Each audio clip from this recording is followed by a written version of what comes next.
Hi, welcome back guys. This is your friend, Cabbage Head Fanfics. Back with amazing fanfiction.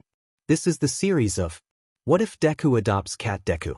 Now before starting, please give this video a like and subscribe to the channel if you want more videos like this. Now let's get into the fanfic.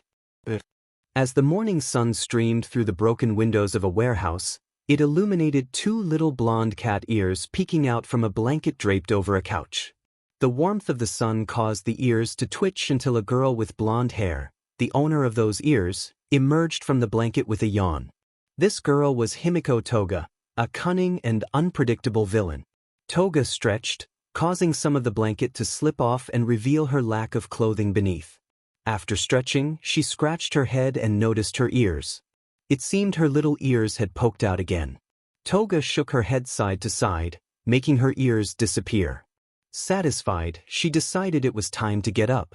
With a swift motion, she tossed the blanket aside and stood up, grabbing her clothes laid out on the couch. After changing and tying her hair into two messy buns, Toga stepped outside the warehouse. She looked up at the blue sky and smiled, feeling the day's potential. It was another beautiful day, and she thought she deserved a crepe for breakfast. As she turned her gaze from the sky, she headed toward the city. A few minutes later, Toga found herself enjoying a strawberry crepe while sitting on a park bench. The sweet taste brought a smile to her face as she observed the people around her, all seemingly happy and carefree. A twinge of envy flickered within her, but she pushed it aside, focusing instead on her delicious treat. After finishing her crepe, Toga left the park and blended into the bustling streets. However, she couldn't shake the feeling that someone was following her. Glancing over her shoulder, she scanned the crowd but couldn't spot anyone suspicious. The sensation of being pursued lingered, urging her to keep moving. As she walked, she noticed an alleyway and decided to slip into it. A man in a trench coat and hat soon followed her into the alley, weaving through the crowd until he reached the entrance. As he ventured deeper into the alley, he wondered where Toga had gone. Suddenly, she appeared behind him, brandishing a knife and leaping onto his back, pressing the blade against his neck. She had caught him and demanded to know who he was. The man, realizing he had no choice, revealed that he was a hero and had been tracking her since she left the park. Toga expressed her disdain for heroes, pressing the blade closer to his neck, her frustration palpable. The hero warned her that if she killed him, she would have to deal with the others following him. Toga was taken aback by this revelation. As she turned to look, she saw several heroes entering the alleyway. The man chuckled, confident that he had the upper hand. But Toga's smile returned, and she assured him that her days of running were far from over. In a swift motion, she struck, and the man fell to his knees, struggling to breathe as he succumbed to his injuries. As a pool of blood formed around him, Toga took off, confident she could escape. However, as she turned a corner, she encountered a tall chain-link fence that seemed impossible to climb. The sound of approaching heroes urged her to act quickly. She decided to use her quirk to evade capture. Without hesitation, she removed her clothes and placed them in an empty box near a trash can along with her knives. Now completely transformed, Toga shrank down and morphed into a small yellow cat. She squeezed through a small hole in the fence, though not without a minor injury to her back leg. Despite the pain, she continued to run, hearing the heroes behind her exclaiming their confusion over her disappearance. With a sense of triumph, Toga reveled in her successful escape. She thought to herself that all she needed to do was circle back to retrieve her clothes. As she dashed through the alleyway, she turned a corner, eager to find her way out, but suddenly, a figure appeared in her path. Seeing the person ahead, Toga attempted to slow down but couldn't manage it in time. She collided with their leg and rolled back, instinctively placing her paws over her head. In her mind, Toga thought about the pain she felt from the impact. As she looked up, she noticed the person reaching out to her. Reacting quickly, she extended her claws and swiped at their hand, managing to nick their pinky. The person recoiled, but instead of backing away, they continued to extend their hands toward her, speaking in a gentle tone. It was a boy's voice, and he reassured her that he meant no harm. As his hand inched closer, Toga prepared to swipe again, but when his hand touched her head, a wave of calm washed over her, causing her claws to retract. The boy began to rub and scratch her head, moving to her cheeks and under her chin, prompting a purr from her. In her mind, Toga marveled at his gentleness. The boy noticed the cut on her leg and expressed concern, asking if she had scratched him. He stopped scratching her chin, lifted her into his arms, and held her close, which surprised her. As he turned to leave the alleyway, sunlight illuminated his face, and Toga's eyes widened in awe at how cute he was, with his green hair, freckles, and big green eyes, all complemented by his kind smile. He introduced himself as Izuku, but some of his friends called him Deku. Toga repeated his name in her mind, feeling a connection to him. As Deku walked home with the injured cat in his arms, he remained unaware that he was carrying a wanted criminal who looked at him with adoring eyes. Once Deku arrived home, he began removing his shoes. Just then, his mother walked out from the living room and noticed his return. She asked if he had forgotten something. Hesitant to explain why he had come back so soon, Deku finally revealed the cat he was holding, smiling nervously as his mother approached him with a serious expression. She asked him whose cat it was, and he explained that she was a stray. Inko raised an eyebrow, recalling a similar incident from Deku's childhood when he had brought home a puppy. Deku insisted that this situation was different. The puppy had an odor, while the little cat did not. He explained that she had been alone for a long time, and he couldn't leave her behind. Moved by his kindness, Toga looked up at him, thinking about how kind Izuku truly was. Deku pointed out her injured leg, prompting his mother to lean closer and examine the cut, expressing concern for the poor creature. She decided to take Toga to the vet on her way to work, but made it clear that Deku would need to pick her up after school. Deku smiled, grateful for his mother's willingness to help. However, she reminded him that their conversation about what to do with the cat was not over and instructed him to hand her over before heading to school. As he prepared to pass Toga to his mother, he noticed her claws were clinging to his jacket. Inko remarked that it seemed the cat had grown attached to him, and Deku chuckled in agreement. With a gentle tug, he freed Toga's claws and handed her to his mother. After putting on his shoes, he stepped out of the apartment, glancing back at his mother and Toga with a smile before heading off to school, leaving Toga in his mother's care. Inko assured Toga that they would take her to the vet. An hour later, after leaving the apartment complex, Inko took Toga straight to the vet, where they tended to the cut on her leg. However, Toga found herself locked in a cage, which she disliked. Although she could easily escape by pulling the latch open, she chose not to, knowing that escaping would mean losing the chance to see Izuku again. Instead, she decided to take a little cat nap while waiting for him to come and pick her up. Some time later, Toga was awakened when the cage door opened, and she saw two pairs of hands reaching for her. Instinctively, she prepared to fight back, but before she could react, the hands gently grasped her and began to lift her out of the cage. After being pulled out of the cage, Toga looked up to see the veterinarian who had patched up her leg. As the veterinarian carried her, they approached the entrance where Toga spotted Deku. Overjoyed, she leaped from the veterinarian's arms and straight into Deku's embrace. Snuggling against his chest, Toga felt a surge of happiness. In her mind, she thought about how he had actually come for her. Deku, smiling, expressed that he had missed her too. As he gently petted Toga's head, the veterinarian approached them and remarked on Toga's evident happiness at seeing Deku. Deku agreed, feeling a warmth in his heart. The veterinarian continued, explaining that Toga would need to keep her bandage on for a few days, but otherwise, she would be fine. At that moment, Deku realized that Toga was a girl, and he felt a bit embarrassed for not knowing her gender earlier. He thanked the veterinarian for everything, promising to take good care of her. After leaving the vet, Deku headed home with Toga.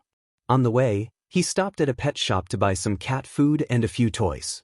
Minutes later, he arrived back at his apartment. As he entered, he took off his shoes and called out for his mom, but the living room and kitchen were empty. Feeling his phone vibrate in his pocket, he pulled it out and read a message from his mom, informing him that she would be late due to work. Realizing it would be just the two of them for dinner, Deku picked up the bag and walked to the kitchen. He placed Toga down on the floor and poured some cat food into a small bowl, setting it in front of her. Toga sniffed the food and pushed the bowl aside, disgusted by it. As she looked up, She saw Deku pulling out food from the fridge and putting it in the microwave. The delicious aroma wafted through the air, making her stomach rumble. Just as Deku was about to sit down with his plate, he heard a noise and turned to see Toga had flipped her bowl, scattering cat food everywhere. He quickly got up to clean it, but Toga took the opportunity to jump onto the table and start eating his food. When Deku turned around, he found her lying on the table next to an empty plate. He couldn't help but feel a mix of disbelief and amusement at her antics. In the end, he decided to eat something else from the fridge. After they both had their meals, Deku carried Toga back to his room and placed her on his bed, where she quickly fell asleep. While she slept, Deku changed clothes and grabbed a towel, heading out to take a bath.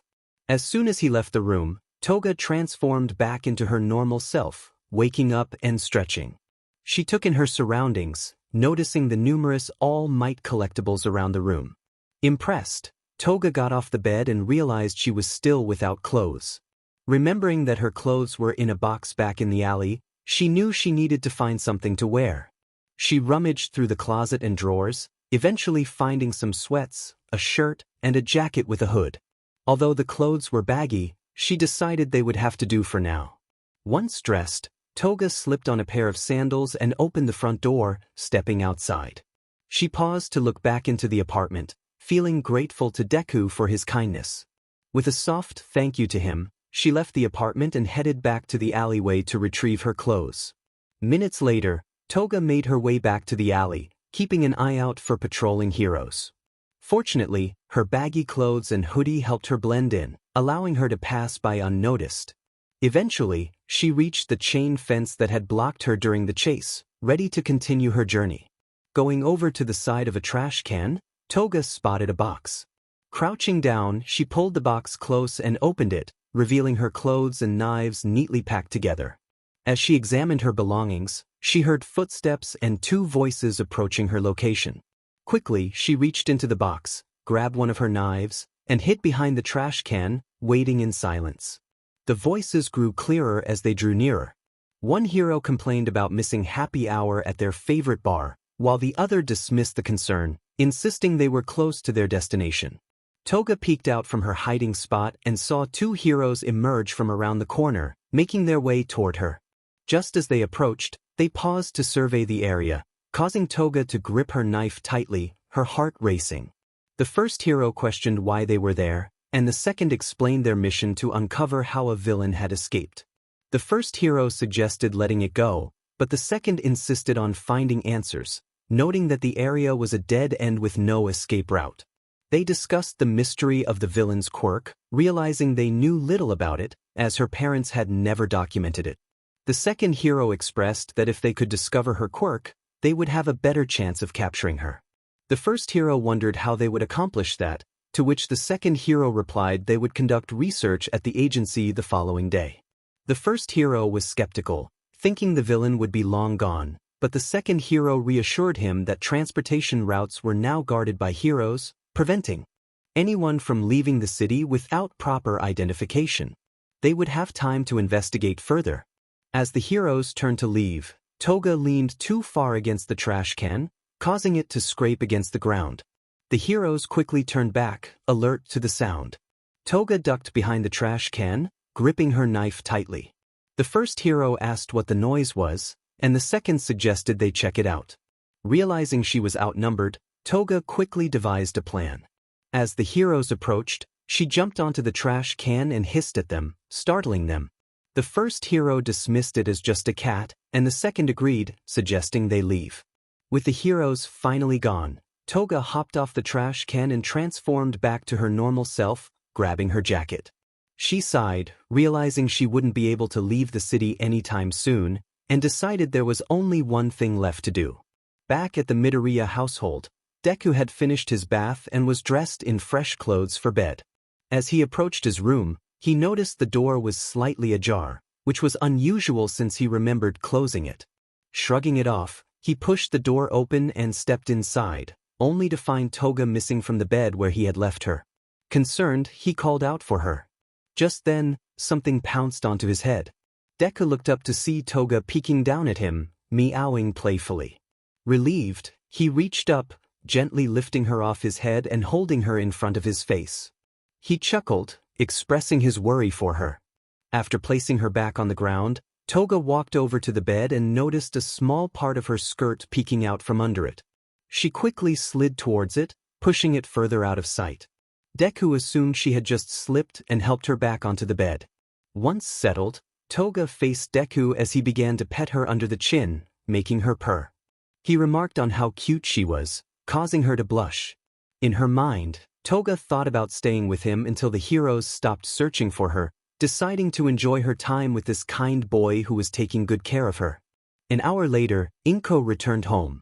After removing her shoes, she made her way to Izuku's room and knocked on the door. She called out to see if he was still awake.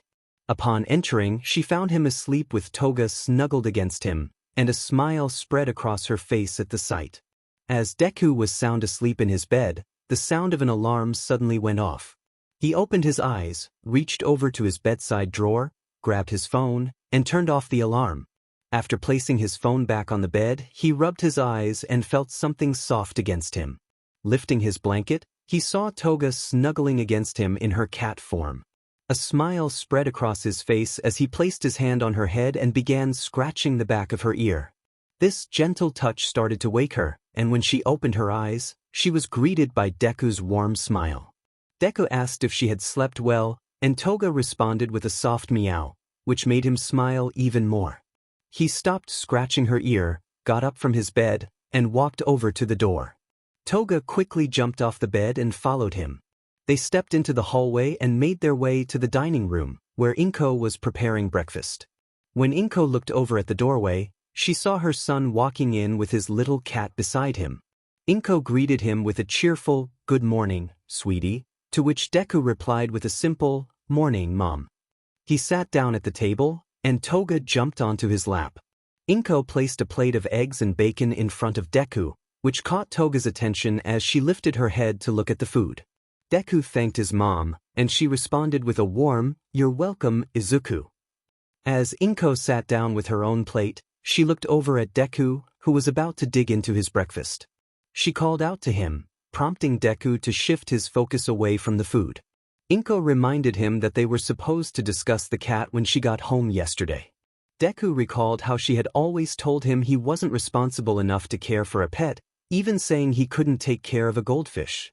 Inko explained that now that he had grown up, he had gained responsibility, and she had decided to allow him to keep the cat. Deku's eyes widened in disbelief at her words. He expressed his gratitude, promising to take good care of her. Inko suggested he should feed Toga before she finished his breakfast.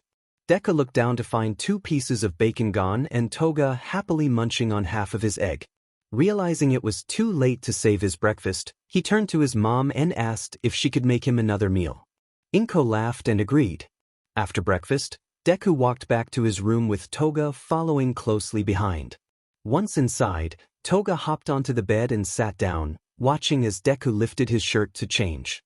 Toga was surprised to see his toned physique, marveling at how someone with such a cute and innocent face could have such a strong body. As Deku prepared to change out of his shorts, he felt Toga's gaze on him, which made him slightly uncomfortable. He picked her up and placed her outside the door, shutting it to finish changing in privacy. Toga scratched at the door, wishing to be let back in. Minutes later, Deku emerged from his room wearing his school uniform and backpack. He went to the front door to put on his shoes. After doing so, he turned and picked up Toga, hugging her tightly. He promised to see her when he got back and urged her to be good. Toga felt calm in his warm embrace, resting her head against his chest. Inko called out to him as he prepared to leave, reminding him to hurry before he missed his train. Deku acknowledged her and placed Toga back on the floor before stepping outside. After he left, Inko also headed to work, leaving Toga alone. With no one around, Toga transformed back to her original form and decided to make herself comfortable while she had the time. With Toga alone in the Midoriya household, she began to make herself feel at home by taking a long bath, wearing Deku's clothes, eating their food, and taking naps on the couch. Meanwhile, Deku was at school, still overjoyed from having his first pet. His happiness was evident, and everyone in his class noticed it. When lunch rolled around, some of Deku's friends approached him to find out the reason for his cheerful demeanor. Uraraka asked if he was ready to go to the cafeteria, and Deku agreed, saying he just needed to put some things away. As he organized his backpack, his friends seized the opportunity to ask why he seemed so happy. Tsuyu remarked that Deku appeared happier than usual, prompting him to stop and look at his friends. He asked what made her say that, and Ida pointed out that Deku had been smiling since he entered the classroom, wondering if something had happened to make him so joyful. Thinking back to the morning, Deku smiled and revealed that he had gotten a cat. Uraraka expressed her excitement, and Deku explained that this cat was his first pet, which was why he felt so elated. Tsuyu shared that she had felt the same way when she got her pet frogs as a child, and Ida mentioned that he had a similar experience with his hamster. Curious, Deku asked Uraraka if she had ever had a pet. She sadly replied that she had not but had always wanted one, whether it was a dog, cat, or even a goldfish. She would have been just as happy as Deku. Changing the subject, she asked what his cat's name was. Deku suddenly realized he had not chosen a name for her yet, laughing as he admitted this to his friends. They decided to continue the conversation in the cafeteria, where they sat down at a table with their trays of food to brainstorm names for Deku's cat. Uraraka suggested that describing the cat could help him figure out a suitable name. Deku agreed, sharing that she was small, had blonde fur, and yellow eyes. Tsuyu asked if the cat had any unique abilities, to which Deku replied that he wasn't sure yet, but she was very sneaky and had eaten his breakfast without him noticing. Ida suggested the name Sneaky Pants, but Deku thought it wasn't quite right. Tsuyu proposed Goldie because of her fur color, but Deku felt it wasn't suitable either. He turned to Uraraka for suggestions, but she admitted nothing came to mind. However, she mentioned that if she had a pet, she would choose a name that the pet would like to be called. Deku thought this was a good idea and thanked her, which made Uraraka blush and look away. Hours later, when school finally ended, Deku rushed home to see his cat. Upon arriving at the apartment complex, he headed straight to his floor. Standing in front of the door, he reached into his pocket for his keys, quickly unlocking the door and stepping inside. He greeted the empty apartment, noting that his mom wasn't home yet. As he took off his shoes, he noticed his blue shirt on the floor, raising an eyebrow in curiosity. He picked it up and spotted Toga, who meowed at him. Kneeling down, he picked her up and hugged her, catching a sweet scent coming from her.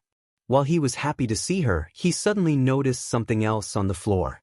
Reaching down, he picked up his boxers, feeling a bit of warmth coming off them.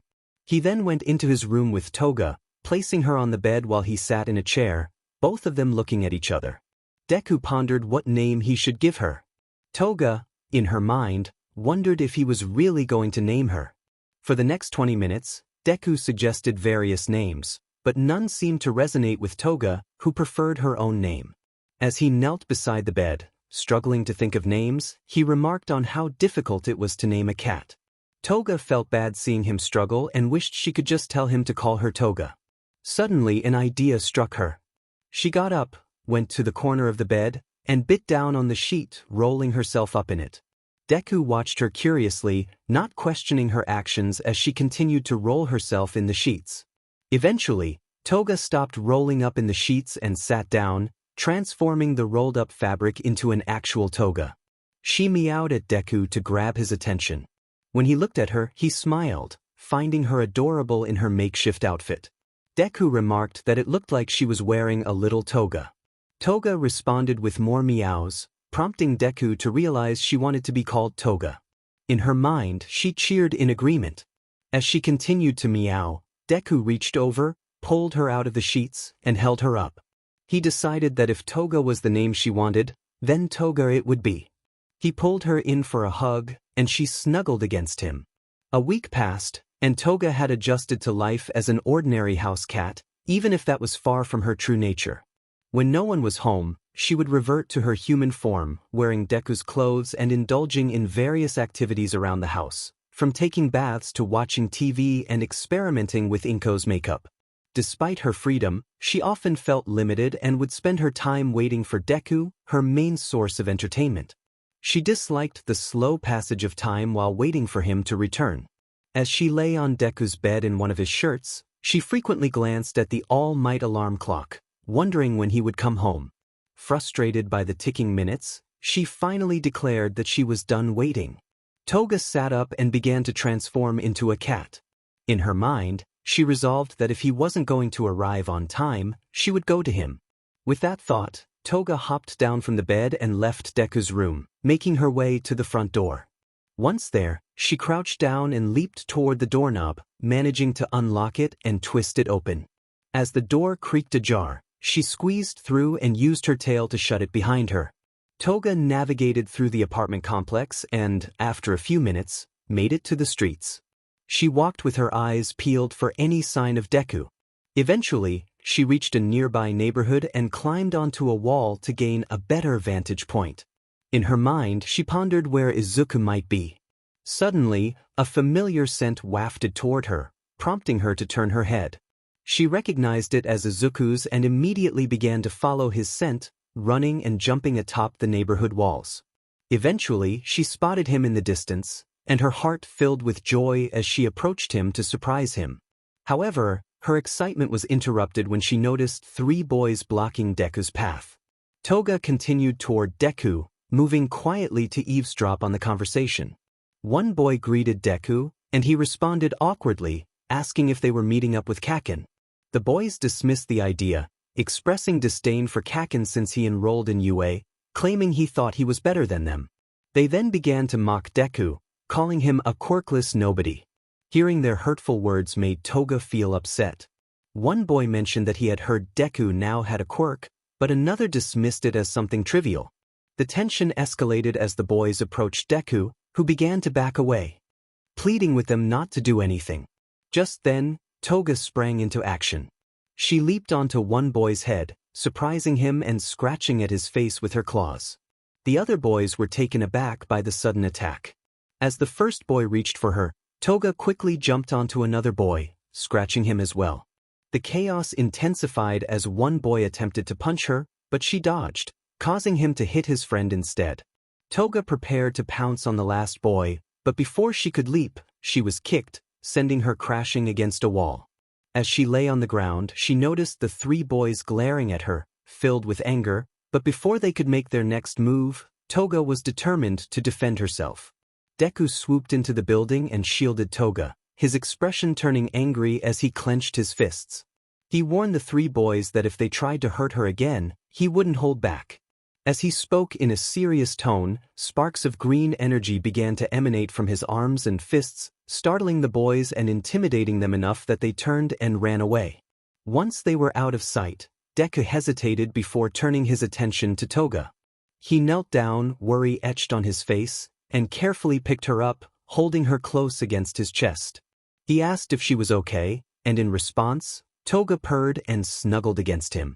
Seeing her comforted him, and he smiled at her, expressing gratitude for her earlier bravery. He suggested they go home, and with that, he stood up, carrying Toga in his arms as she silently thanked him for protecting her. As Deku opened his eyes to the sound of his alarm, he saw Toga curled up and sleeping beside him. A smile spread across his face as he gently pet her head, which stirred her awake.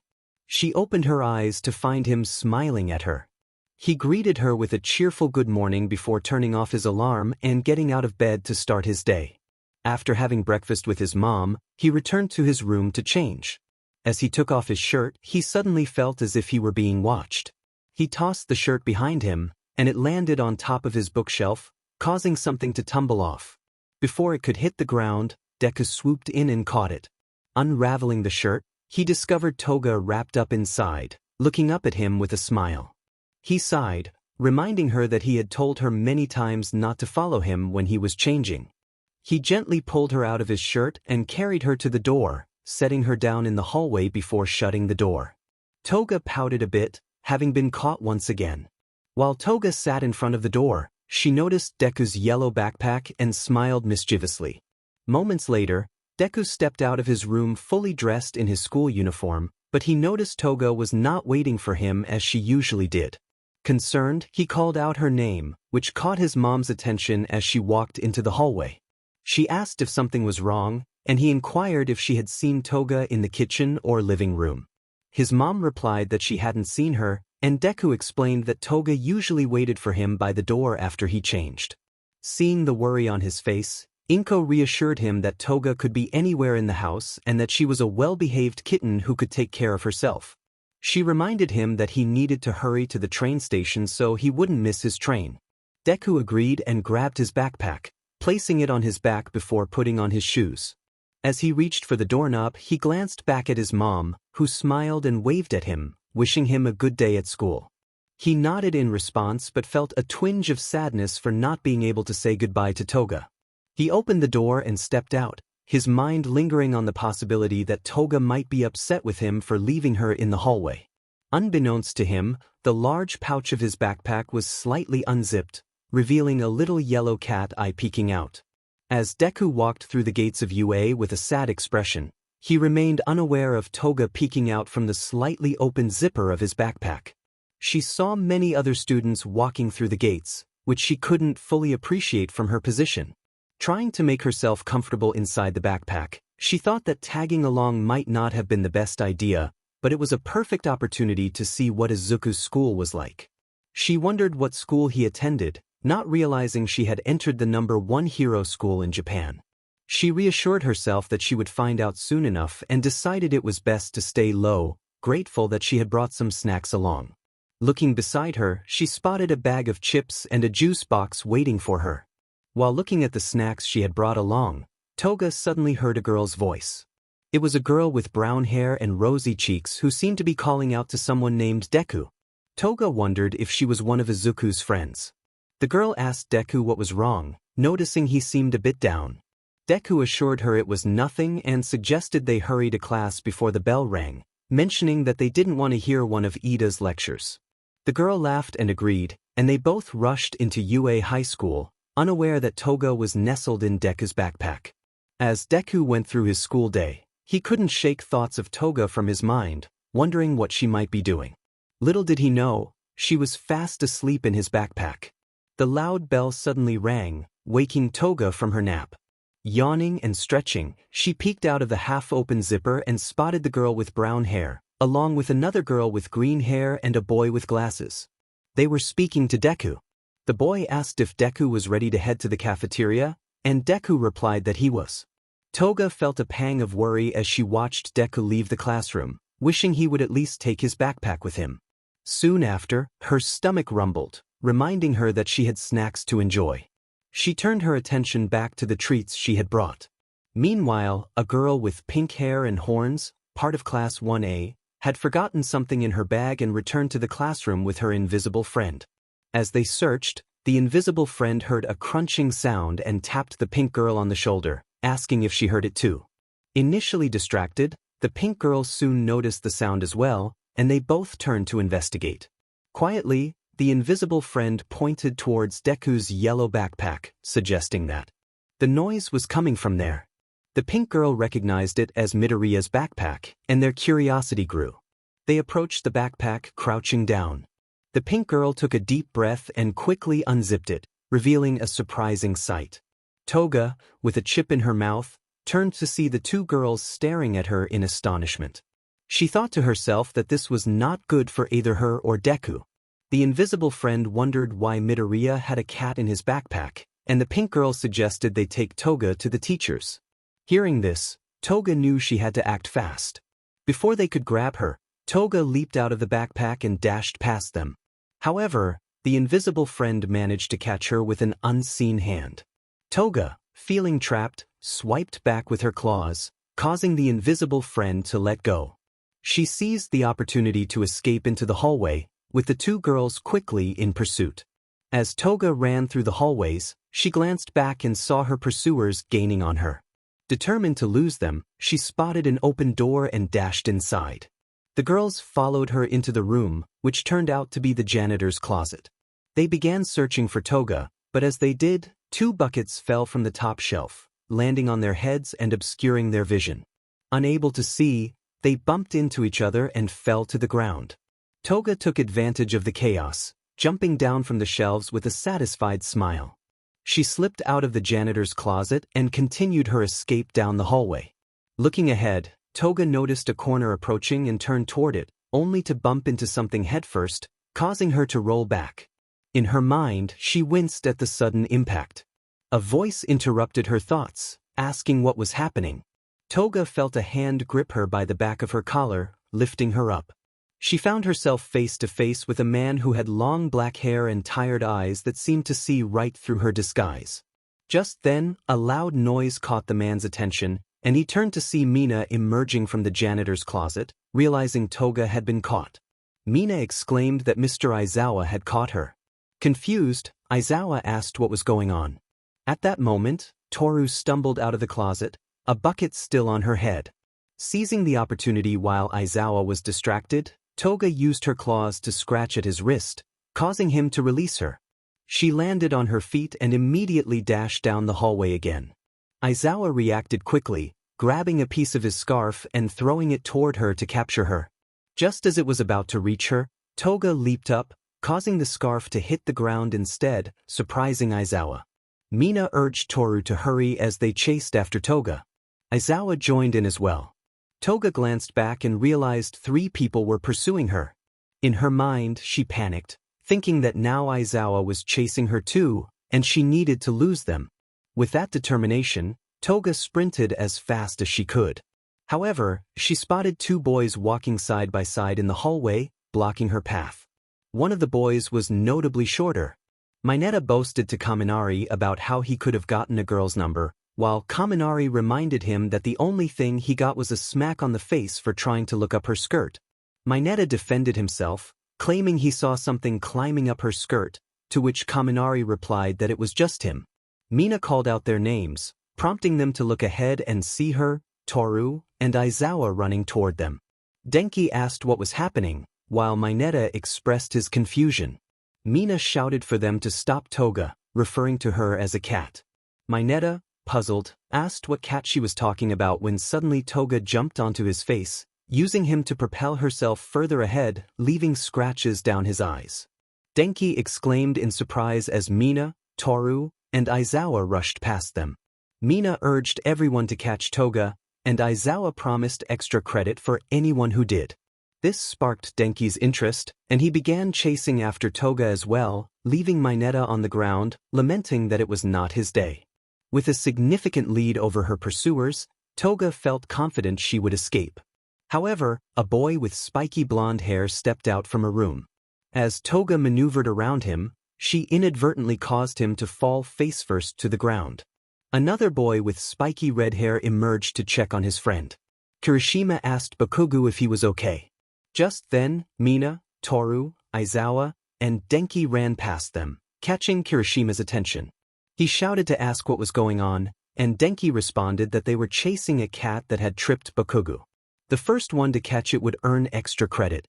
Kirishima was confused by the mention of a cat, and Bakugo, lifting himself up, declared that the cat was done for. With an angry expression, he took off after Toga, and Kirishima joined him in the chase. Meanwhile, in the cafeteria, Deku sat with his friends at a table, having lunch together. Todoroki noticed Deku seemed sad and asked if something was wrong. Ida agreed, pointing out that he had noticed it too. Tsuyu chimed in, confirming she had noticed as well. Deku was surprised that they all saw it. Uraraka encouraged Deku to share what was bothering him, assuring him they were friends and would understand. With their support, Deku opened up about his morning and why he felt down. Ida concluded that Deku was sad because he hadn't said goodbye to his cat. Deku admitted he might have upset her and sighed, wondering if they thought he was overreacting. Tsuyu reassured him that they didn't think that at all, sharing her own experience of forgetting to say goodbye to her frog. She explained that when she returned home, her frog was just happy to see her. Tsuyu encouraged Deku, saying his cat would be happy to see him too. Feeling uplifted by Tsuyu's words, Deku smiled. Todoroki remarked that having a pet must be nice, prompting the others to look at him curiously. Deku asked if he had never had a pet, to which Todoroki replied he hadn't, unless siblings counted. The group exchanged blank expressions, surprised by the question. Tsuyu clarified that siblings did not count as pets, and Todoroki admitted he had never had a pet. He then began slurping his soda noodles while the others continued to look at him, still processing his unusual comment. Suddenly, Deku stopped looking at Todoroki as he noticed students in the cafeteria quickly getting up from their seats and running into the hallway. One of Class 1B's students dashed past their table, but before she could get far, Deku called out to her. Kendo turned at the sound of her name, looking over her shoulder to see Deku. Recognizing him, she made her way to his table, where everyone turned their attention to her. Kendo asked if Deku needed something. He replied that he wanted to know why everyone was running out of the cafeteria. Kendo explained that there was a cat on the loose inside the school, and some of Deku's classmates were trying to catch a little blonde-haired cat. Hearing this, Deku's eyes widened. Kendo added that the one who captured it would earn extra credit, and with that, she dashed out of the cafeteria to join the chase. Deku suddenly stood up, causing concern among his classmates, including Uraraka, who hesitantly asked if he was okay. Without responding, Deku sprinted out into the hallway, leaving Uraraka, Tsuyu, Ida, and Todoroki behind. As he ran, one thought raced through his mind: please don't let it be her. In the hallway, Toga was running from a large group of pursuers, feeling increasingly tired but determined not to be caught. Denki exclaimed in frustration about how the cat could keep going, while Mina and Toru admitted they were getting tired too. Aizawa, observing the situation, decided it was time for a change. He instructed the students that since they couldn't catch the cat normally, they were allowed to use their quirks to capture it by any means necessary. Energized by his words, the crowd of students activated their quirks simultaneously, closing in on Toga. Just as they were about to reach her, a burst of green electricity shot in and snatched Toga from the ground. The electricity danced along the walls, moving swiftly over the crowd before landing and sliding to a stop. The students halted their quirks, turning to see Deku hunched over with sparks of green electricity emanating from him. He asked Toga if she was okay. As she opened her eyes and looked up at him, she felt safe and curled up against his chest. Deku noticed her shaking. Kirishima cheered for Deku, saying he caught the cat, while Denki lamented missing out on the extra credit. Aizawa instructed Deku to hand over the cat, but as Aizawa approached, Deku smacked his hand away, glaring at him and the other students. Deku firmly declared that no one should touch her, leaving Aizawa and the other students speechless. Just then, Principal Nizu's voice cut through the tension, asking what was happening. As Deku turned to face him, his anger faded. Nizu inquired if the cat was Deku's, to which he nervously confirmed it was. Nizu then asked Deku to follow him back to his office. After everything that transpired, Deku found himself in the principal's office with Toga curled up inside his jacket. While Nizu and All Might lectured him, his classmates stood outside, some pressing their ears against the door to listen in, while others wondered about Deku's fate. Tsuyu expressed concern for Deku, while Ida suggested they wait for him to emerge from the office.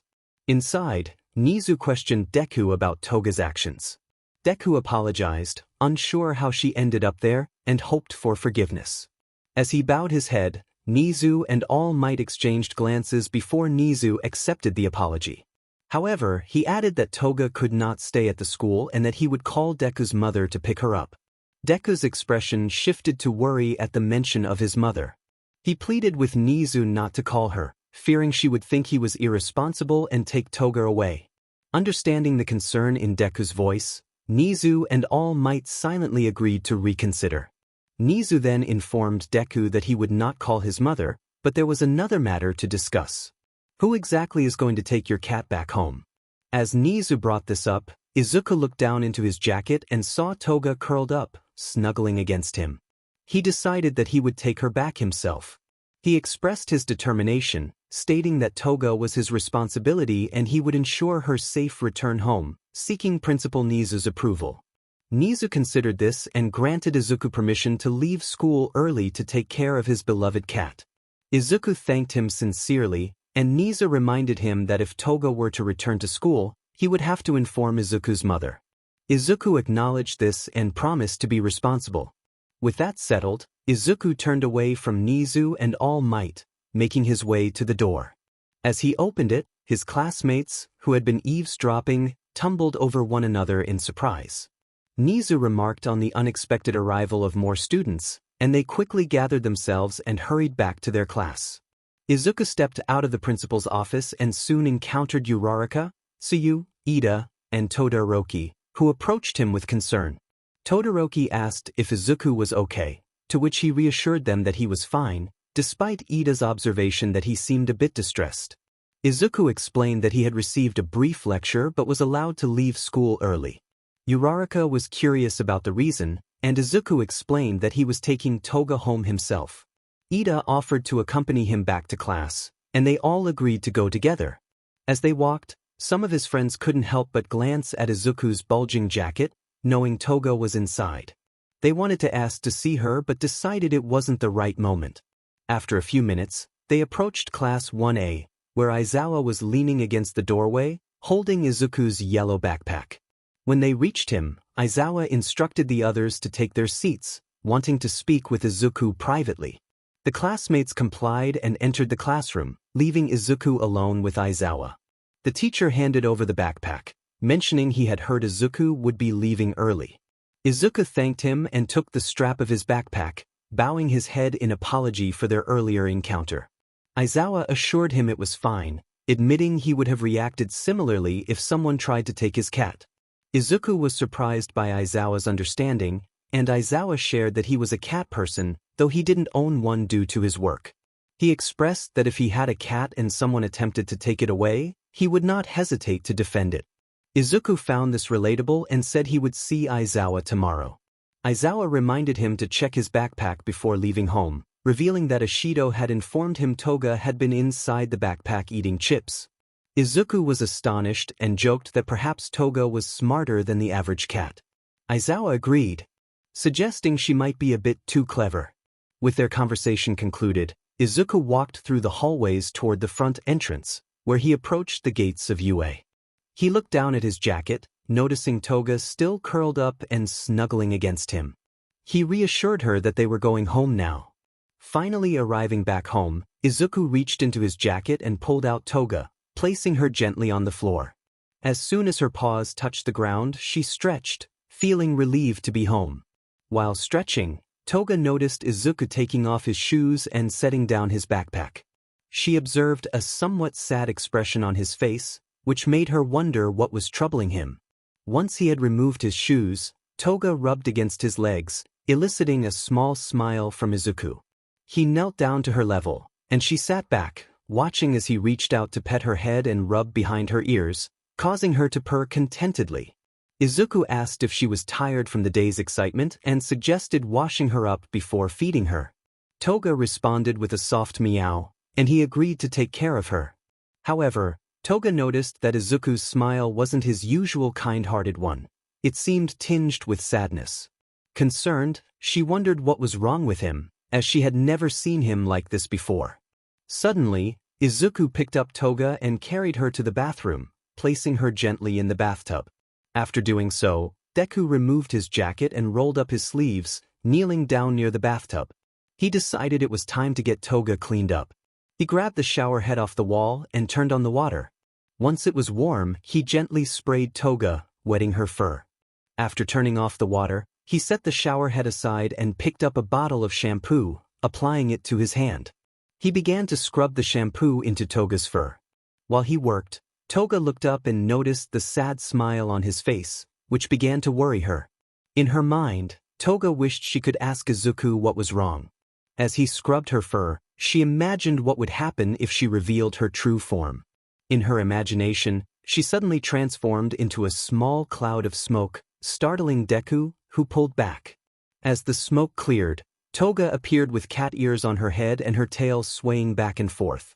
She smiled at Deku, introducing herself as his cute little cat. Imagining this scenario filled Toga with happiness, but she quickly shook her head, reminding herself that it would never happen. If she showed him her true form, he would likely be frightened. Still shaking her head, Deku paused, concerned that he had done something wrong. He wondered if he had scrubbed too hard. Toga responded with a soft meow, prompting him to continue scrubbing her fur. She thought about how close she had come to revealing her feelings and still wanted to understand what was troubling Izuku. Eventually, after scrubbing Toga's fur, Deku grabbed the shower head again and turned on the water to rinse away the soap. Once her fur was clean, He lifted Toga out of the tub and placed her on a towel, beginning to dry her off. After using a hairdryer to ensure she was completely dry, he declared that she was all nice and clean. However, Toga still noticed the sad smile on his face. Deku then picked her up again and carried her out of the bathroom, making his way to the kitchen. Once there, he set Toga down on the floor and announced that he would prepare her something to eat. He began to gather fresh ingredients, having learned that she wouldn't eat regular cat food. After a few minutes, he served Toga her meal, but she didn't touch it. Instead, she looked up at him and meowed multiple times, trying to get him to share what was bothering him. Confused by her lack of interest in the food, Deku was unsure of what to think. Suddenly, the doorbell rang. Deku stood up and headed to the front door, with Toga following closely behind. He turned the doorknob and opened the door to find a familiar face. Standing outside was Uraraka, who greeted him with a smile. Toga recognized her immediately. Uraraka explained that Mr. Aizawa had forgotten to give Deku his homework, and she had volunteered to bring it to him. She reached into her backpack and pulled out the homework, handing it over to Deku, who thanked her. After a moment of awkward silence, Toga broke the tension with a single meow. Both Deku and Uraraka looked down to see her sitting beside Deku's leg. Uraraka's eyes widened as she crouched down to get a better look at Toga. She cooed over Toga, asking if she was the little cat Deku had mentioned. Deku confirmed that Toga was indeed his cat. Uraraka reached out to pet Toga, but the cat pulled back her head, causing Uraraka to withdraw her hand. Deku reassured her that Toga was probably just shy. Uraraka commented on how cute and soft Toga looked, and Deku could see her desire to pet Toga. He thought of a way to help. He invited Uraraka inside, suggesting that if she spent some time with Toga, she might warm up to her. Uraraka blushed at the invitation but agreed that it sounded like a good idea. She stood up and entered Deku's house, while Toga watched with a hint of jealousy. As Uraraka settled on the couch in the living room, Deku went to get her a drink. While sitting on the couch, Toga lay at the end, watching Uraraka with suspicion as she pondered her intentions with Deku. In Toga's mind, she thought about how nice and cute Uraraka seemed and questioned what she wanted with Izuku. As Toga observed her, Uraraka suddenly turned and smiled at her. Just then, Deku arrived at the couch, holding a glass of water in front of Uraraka. He offered it to her, and she took the glass from his hand, looking up at him with a smile. Deku then sat next to Uraraka.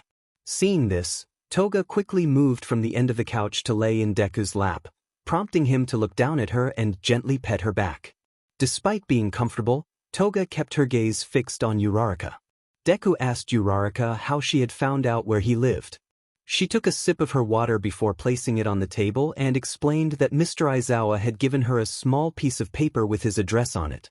Deku then inquired if he had missed anything after leaving school, to which Uraraka mentioned that some classmates had been talking about his cat and how it had caused quite a stir in the hallways.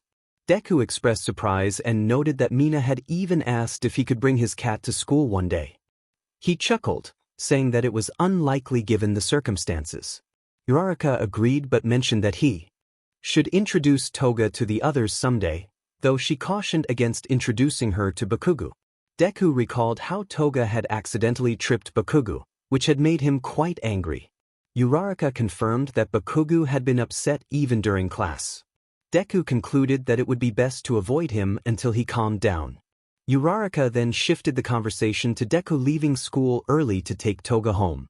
Deku explained that he had asked Principal Nizu not to have his mom come to pick her up, fearing she would scold him for being irresponsible and might take Toga away. Noticing Deku's downcast expression, Uraraka reassured him that she didn't think his mom would take Toga away.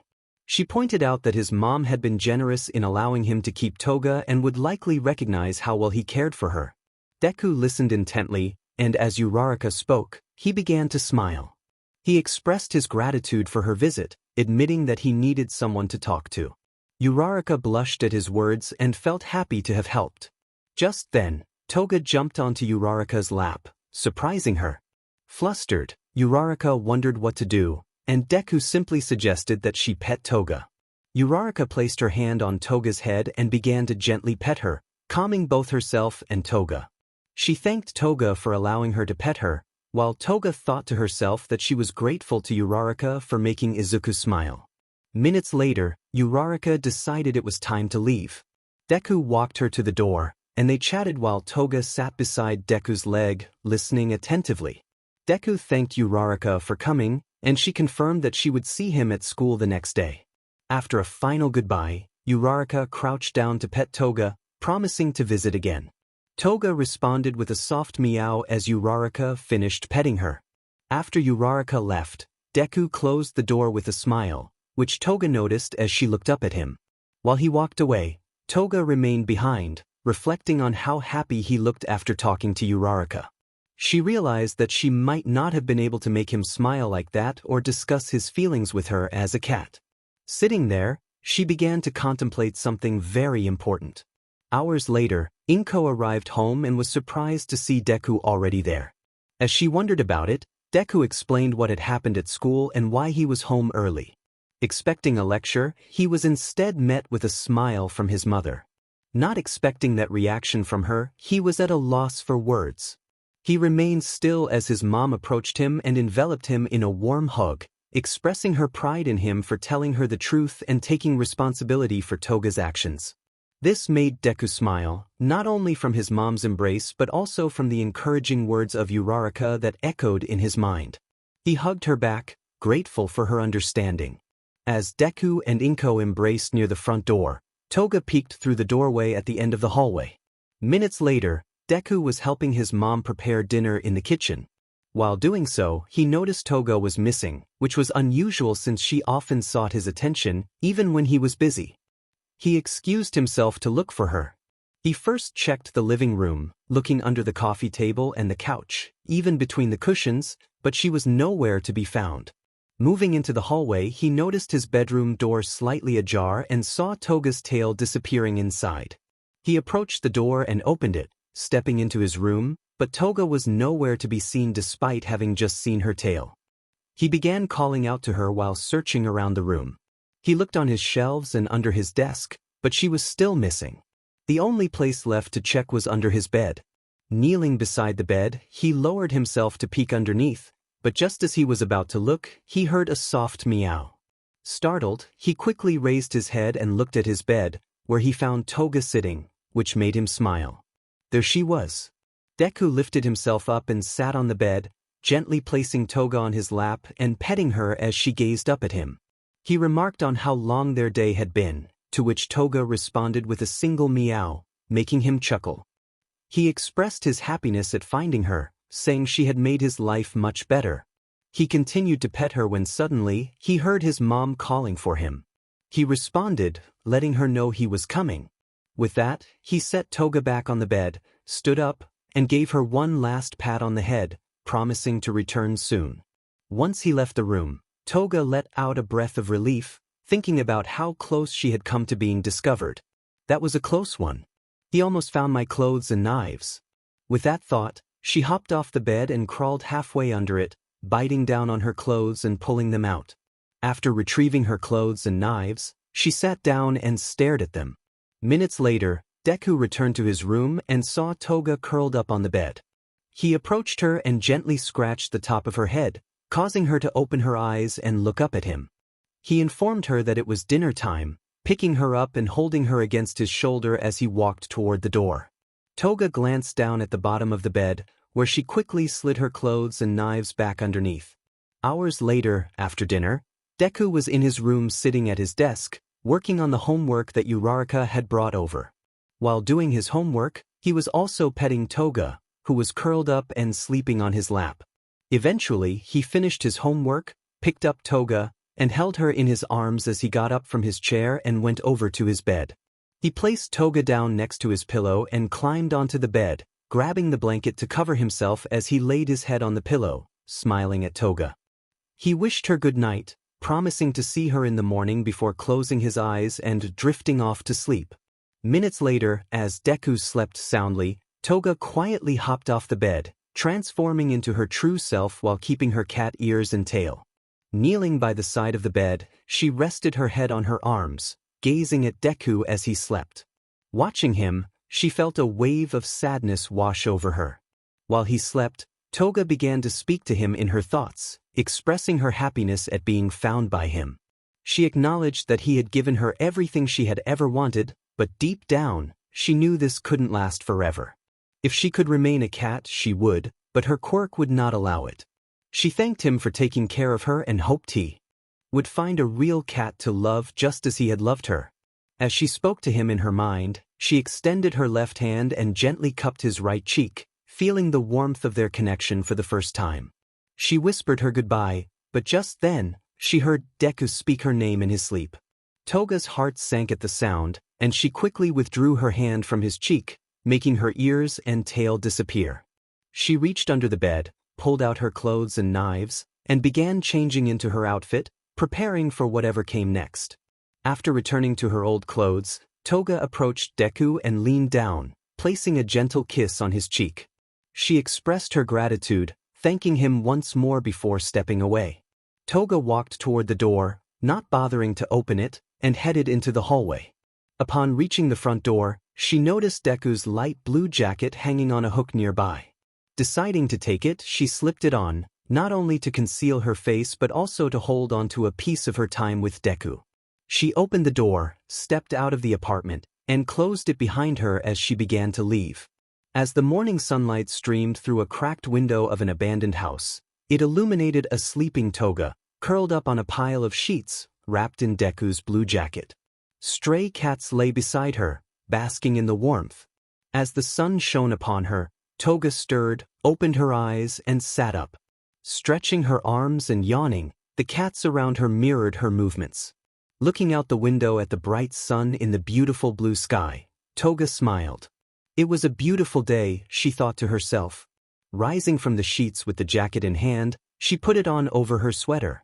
Toga made her way through the abandoned house until she reached the front door, where she slipped on her shoes while the cats playfully wandered around her, prompting a giggle from her. Apologizing to the kitties, she expressed her desire to stay and play but acknowledged that she had to leave. After putting on her shoes, Toga approached the door and slid it open, stepping outside. Just before closing the door, she looked back at the cats and waved goodbye, wishing them well. With her hood pulled up to hide her face, she walked onto the neighboring streets, keeping her head down. However, her stomach began to rumble, prompting her to dig into her sweater pockets, only to find a few yen barely enough for a vending machine snack. Knowing she needed to find a solution, Toga made her way to a nearby park, where she spotted a public bathroom. Inside, she went to the last stall, locked the door, and changed into her cat form using her quirk. Now a cat, she crawled out of the stall and made her way outside. Taking advantage of her new form, Toga stealthily swiped wallets from unsuspecting parkgoers. After a few minutes of her playful thievery, she gathered the stolen wallets in a bush, counting the money and realizing she had enough for breakfast, lunch, dinner, and even snacks. With excitement, Toga thought about her newfound fortune, planning to enjoy a feast. However, she knew she needed a bit more, so she decided to continue her playful antics. Folding the money in her mouth, she leaped out of the bush and headed back to the public bathroom, careful to avoid being seen. As she made her way, she heard footsteps behind her and quickly hid behind a trash can. A man walked past, tossing something that landed in front of her. Curiosity piqued, Toga unraveled the crumpled piece of paper, only to be shocked to find it was a missing pet flyer featuring her cat form. As she processed this, a familiar voice caught her attention. Stepping out from behind the trash can, Toga spotted Izuku handing out flyers and asking people if they had seen her. The sight of him made her heart race. Just as she thought his name, Deku turned his head in her direction, and they locked eyes for a brief moment. Deku called out to her, and upon hearing her name, Toga quickly turned and dashed back toward the bathroom. Seeing her run, Deku dropped his flyers and took off after her, calling for her to wait. Realizing she was fast and gaining distance, he decided to use his quirk to catch up. With a burst of speed, he closed the gap, extending his hand to grab her. Just as he was about to reach her, Toga turned and darted into the public bathroom. Distracted by her sudden movement, Deku crashed into a bush but quickly extricated himself and rushed toward the bathroom, unaware that he had entered the girls' restroom. From inside, Deku began calling out to Toga. He felt a sense of urgency as he heard a sound coming from the last stall, prompting him to rush over. As he reached the door, he grabbed the handle and, forgetting that he still had 5% of one for all active in his body, opened it with a force that caused the screws of the lock to come loose. Deku called out for Toga, surprised to find her not in her cat form but in her true form. She was pulling up her underwear, and their eyes met in a moment of silence, both of their faces turning bright red. Just as Deku was about to apologize for barging in, Toga raised her hand and lightly scratched his cheek, causing him to stumble back against the wall and slide down to the floor, holding his cheek in surprise. Toga quickly pulled up her underwear and knelt down in front of him. She expressed her concern, apologizing for hurting him, while Deku reassured her that it was okay and that he deserved it. Toga gently lifted his chin, examining the scratch, and noted that it wasn't too deep. She asked if it hurt, to which Deku replied that it didn't, but he felt a strange familiarity with her. Toga, hearing this, felt a pang of fear that Deku might realize she was his missing cat.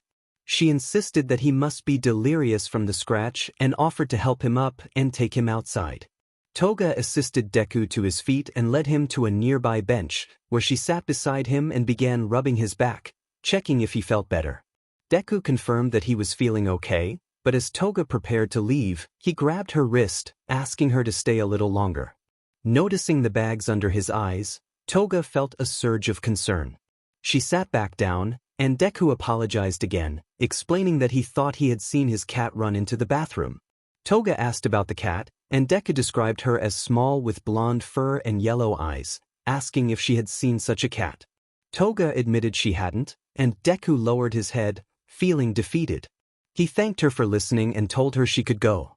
Seeing him in that state made Toga even more concerned, so she moved a bit closer and asked if he was okay. Deku opened up about how he hadn't been sleeping well since his cat had gone missing, worrying about her safety and well-being. Toga was surprised by how much he cared for his cat, and Deku confirmed that she meant everything to him. Toga wished him luck in finding her. As she stood up to leave, Deku expressed his gratitude and handed her a folded flyer with his phone number, asking her to contact him if she found his cat. Toga promised to keep an eye out and quickly walked away, leaving Deku on the bench, feeling a strange sense of familiarity about her and the blue jacket she wore. Before he could dwell on it, he remembered the flyers he had dropped and hurried back to gather them. After Deku returned to the scattered flyers, he knelt down to pick them up. While doing so, he noticed two shadows looming over him. Looking up, he saw Uraraka and Ida, both holding stacks of flyers. They greeted him, and as they knelt down to help, Ida asked what had happened. Uraraka pointed out the scratch on his face, prompting Deku to fabricate a story, claiming he had tripped and fallen. Uraraka expressed her concern, and Deku reassured her that he was fine. He then asked if they had managed to hand out any flyers that day. Uraraka mentioned that they had given out a few, but many people ignored them. Deku shared his experience, noting that some had even discarded the flyers. Ida expressed his frustration at people's rudeness towards someone searching for a beloved pet, but Deku reassured him that it was not a big deal. But it is the only way for you to find your cat after all. Deku felt a twinge of sadness as he looked down at one of the flyers, his gaze lingering on the picture of Toga. Just then, he felt a hand on his right shoulder and looked up to see Uraraka standing beside him. They would find her, Uraraka assured him, and her words brought a smile to Deku's face. He agreed that all they needed to do was keep searching and distributing the flyers. Uraraka encouraged him to pick up the pace, and together with Ida, they continued collecting the flyers. After a short while, they began passing them out in the park, attaching them to trees and lampposts. Hours later, they finished their task and decided to take a break at a nearby cafe. As they sat with warm drinks in front of them, Uraraka and Ida noticed Deku was completely absorbed in his phone. Ida called out to him, but Deku didn't respond, his focus unwavering. Uraraka placed her hand on his shoulder, breaking his concentration. When he finally looked up, he noticed their concerned expressions. He asked if something was wrong, and Uraraka explained that they had noticed his intense focus on the phone. Apologizing, Deku set his phone down and turned his attention to them. Ida inquired about his fixation, and Deku explained that he was waiting for a call about Toga. He hoped someone would reach out soon to let him know she had been found. Ida reminded him to be patient, and Deku acknowledged that it was unlikely anyone would call right away. Just as he lifted his drink to take a sip, his phone rang, prompting him to quickly set down his cup and grab the phone from the table. He answered it, eager to hear any news. It was his mother, Inko, checking in on him. She asked when he would be home, and he assured her he would be back in a couple of hours. After their brief conversation, Deku ended the call and returned to his drink, feeling a bit down. Uraraka and Ida exchanged glances, sensing his mood. Deku realized he needed to be patient, and Uraraka offered him comfort by placing her hand on his forearm. However, he moved away, standing up and announcing that he would head home. He thanked them for their help and said he would see them at school the next day. As he left the cafe, both Uraraka and Ida felt a sense of sadness for him. Ida expressed his wish to do more for Deku, and Uraraka suddenly had an idea. She suggested they involve their classmates, as they would need more help for her plan. Ida agreed to join her in this effort. Hours later, Deku arrived home and began taking off his shoes and jacket. His mother called out from the kitchen, and he responded. She asked how the flyer distribution went, and he replied that it went somewhat well. As he hung up his jacket, he couldn't shake the feeling that something was missing. Inko hoped the flyers would help find Toga, and Deku echoed her sentiment before heading to his room. Once inside, he collapsed onto his bed, staring at the ceiling in silence. The quiet was interrupted when his phone rang in his pocket. He pulled it out and saw an unknown number. Trying not to get his hopes up, he answered the call. A familiar voice greeted him, and he realized it was Toga. She mentioned that she didn't have any information about his cat but believed she knew a place where Toga might be. Deku's heart raced at the possibility. And if they wanted, they could go tomorrow. Deku felt a surge of excitement at the thought. Toga eagerly agreed, and they decided to meet at the park. As the conversation continued, Deku realized he had never asked for Toga's name during their previous encounter. When he finally did, Toga hesitated for a moment before revealing her name as Himiko. Deku introduced himself as Izuku Midoriya, and they both expressed their happiness to meet each other. With their plans set, the call ended, leaving Deku feeling joyful about having someone willing to help him search for his lost cat. Meanwhile, Toga sat on the edge of a rooftop, swinging her feet in delight, her excitement causing her cattail to pop up and sway through the air. While Deku sat in his final class, he frequently glanced at the clock, eager for the lesson to end. When the bell finally rang, he quickly grabbed his bag and dashed out of the classroom before anyone else could rise from their seats. Uraraka and Ida, however, stood up and approached the front of the class to address their classmates. Ida announced that now that Midoriya was gone, Uraraka could explain why she had asked everyone to stay after the final bell. Uraraka thanked Ida and began to speak about how Deku had been upset since his cat had gone missing a few weeks ago. She noticed Bakugu's dismissive attitude and his rude comment about the cat's disappearance, which prompted Ida to defend Deku's feelings. Kirishima chimed in, reminding everyone that Bakugu was still angry about a previous incident involving the cat. Uraraka continued, explaining her idea to search for Deku's cat with the help of their classmates. She encouraged anyone willing to assist to stand up. Initially, no one moved, but soon Tsuyu rose to volunteer, followed by Todoroki and Kirishima. One by one, more classmates joined in, eager to help. Bakugu remained seated, prompting everyone to look at him expectantly. He finally stood up, grabbed his bag and walked out, making his lack of interest clear. Uraraka acknowledged Bakugu's decision and expressed her gratitude to those who were willing to help. She opened the floor for questions, and Tsuyu raised her hand, inquiring whether Deku knew about their plan. Uraraka explained that she had tried to ask him to stay after class, but he had other commitments. Ida suggested that he might be hanging up flyers, and Uraraka agreed, confident that Deku would appreciate their support. With their plan in place, the class rallied together, ready to search for Deku's cat. Hours later, after leaving school, Deku boarded a train that took him to his destination. Upon arriving at the station, he hurriedly made his way to the park where he was supposed to meet Toga. As he approached the bench where they had sat together before, he suddenly felt someone cover his eyes. Toga playfully asked him to guess who it was. When she revealed herself, Deku greeted her with a smile, feeling a sense of warmth at seeing her again. Toga suggested they start their search for his cat, and Deku eagerly agreed, asking if she knew where to look. Toga assured him that she did, and they set off together. As they walked through the city, they eventually arrived at an abandoned house. Deku looked at it with uncertainty, questioning whether anything could be inside. Toga encouraged him, saying that abandoned places often held surprises. She took his hand and led him toward the entrance, sliding the door open and stepping inside with Deku following closely behind. After stepping inside the old house, Toga took off her shoes, releasing Deku's hand. Deku, however, remained suspicious about the abandoned place. He expressed his concern, suggesting they should not be there. Toga turned back to him with a smirk, teasing him about being afraid of ghosts. Deku clarified that he was worried about the lack of animals in such a place. Toga reassured him that he would be surprised by what they might find and boldly ventured further into the house. Deku, feeling compelled to follow her, began to remove his shoes. Just as he was about to finish, he heard Toga scream. Alarmed, he kicked off his shoe and rushed into the room where she had gone. Inside, he found Toga on her knees, her back turned to him. As he approached, she suddenly stood up, turning around to reveal a cat in her hands, which took him by surprise. Toga exclaimed how cute the cat was, and Deku was taken aback by the unexpected sight.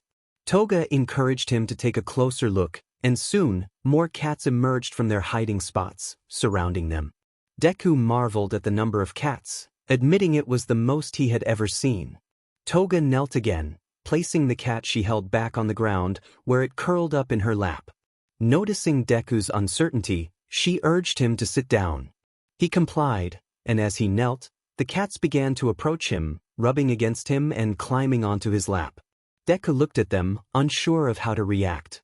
Toga reassured him to pet them, and he hesitantly began to do so, smiling as it reminded him of his own cat. Toga pointed out that all the cats wanted was his attention, and Deku agreed, realizing that was indeed the case. They sat together among the cats, continuing to pet them. However, Deku kept searching for his cat, unaware that she was sitting across from him, watching with a smile.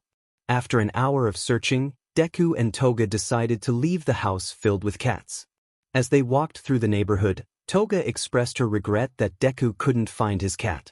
He reassured her that spending time with the other cats had lifted his spirits. Toga suggested he consider adopting one of the cats, but Deku insisted he couldn't, as he already had a cat he loved dearly. He shared his longing for her to return home so they could be together again. Toga felt a pang in her heart at his bittersweet expression. She quietly echoed his sentiment, wishing for the same, but Deku did not hear her. When he asked if she had said something, she quickly denied it. He then inquired if she knew of any other places where kids might be. Toga admitted she didn't but offered to treat him to coffee instead. Deku accepted, and they continued walking side by side. Meanwhile, Deku's friends were in the city, with half of them distributing flyers while the other half searched for his cat using their skills from UA. Uraraka led the search, checking in with her classmates via a walkie-talkie that Momo had made for them. She received updates from her friends, all reporting no sight of the cat but promising to keep looking. After some time, Uraraka paused to check in again. Just as she was about to speak into the walkie-talkie, she spotted Deku through the window of a nearby cafe. He appeared to be enjoying himself, laughing with Toga, who was making him smile. A mix of emotions surged within Uraraka, anger and envy, though she couldn't quite understand why. Shaking off her feelings, she approached the cafe. Inside, Deku and Toga exchanged jokes, both laughing heartily. Deku complimented Toga on her sense of humor, grateful for the joy she brought him.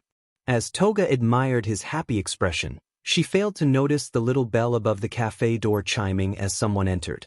Looking over towards the door, Toga's eyes widened as she saw Uraraka. When Uraraka glanced in their direction, Toga quickly looked away. Uraraka approached their table, standing beside Deku, who had yet to notice her. Uraraka greeted Deku with a cheerful demeanor, prompting him to turn and smile back at her. She then asked what he was doing there, and he explained that he was spending time with a new friend, Himiko. Uraraka's curiosity piqued, and she glanced at Toga, who was still avoiding eye contact.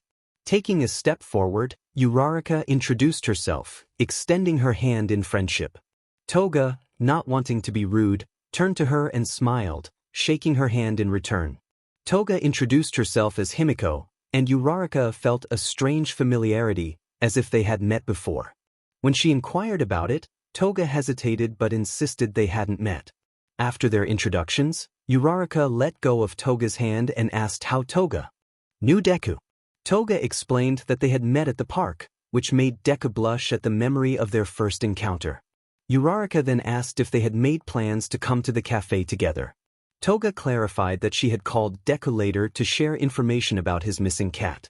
Uraraka turned to Deku for confirmation, noticing a slight blush on his cheeks. He confirmed Toga's story, explaining that they had gone to an abandoned house that turned out to be home to many cats. Uraraka expressed her surprise, and Deku added that Toga had offered to buy him coffee afterward. Now understanding the situation, Uraraka felt relieved. She then revealed that she and the others were searching for Toga. Excited, Deku stood up, eager to join the search. Uraraka encouraged everyone to come along, but when Deku invited Toga to join them, she hesitated. Although she wanted to say yes, she instead declined, stating she had somewhere else to be. Deku understood and smiled, telling her to reach out if she ever wanted to join them. As they left the cafe, Deku thanked Toga for the day. He and Uraraka walked away together, while Toga felt a pang of sadness at the thought of not seeing Deku again. She turned away and headed to the train station to leave the city.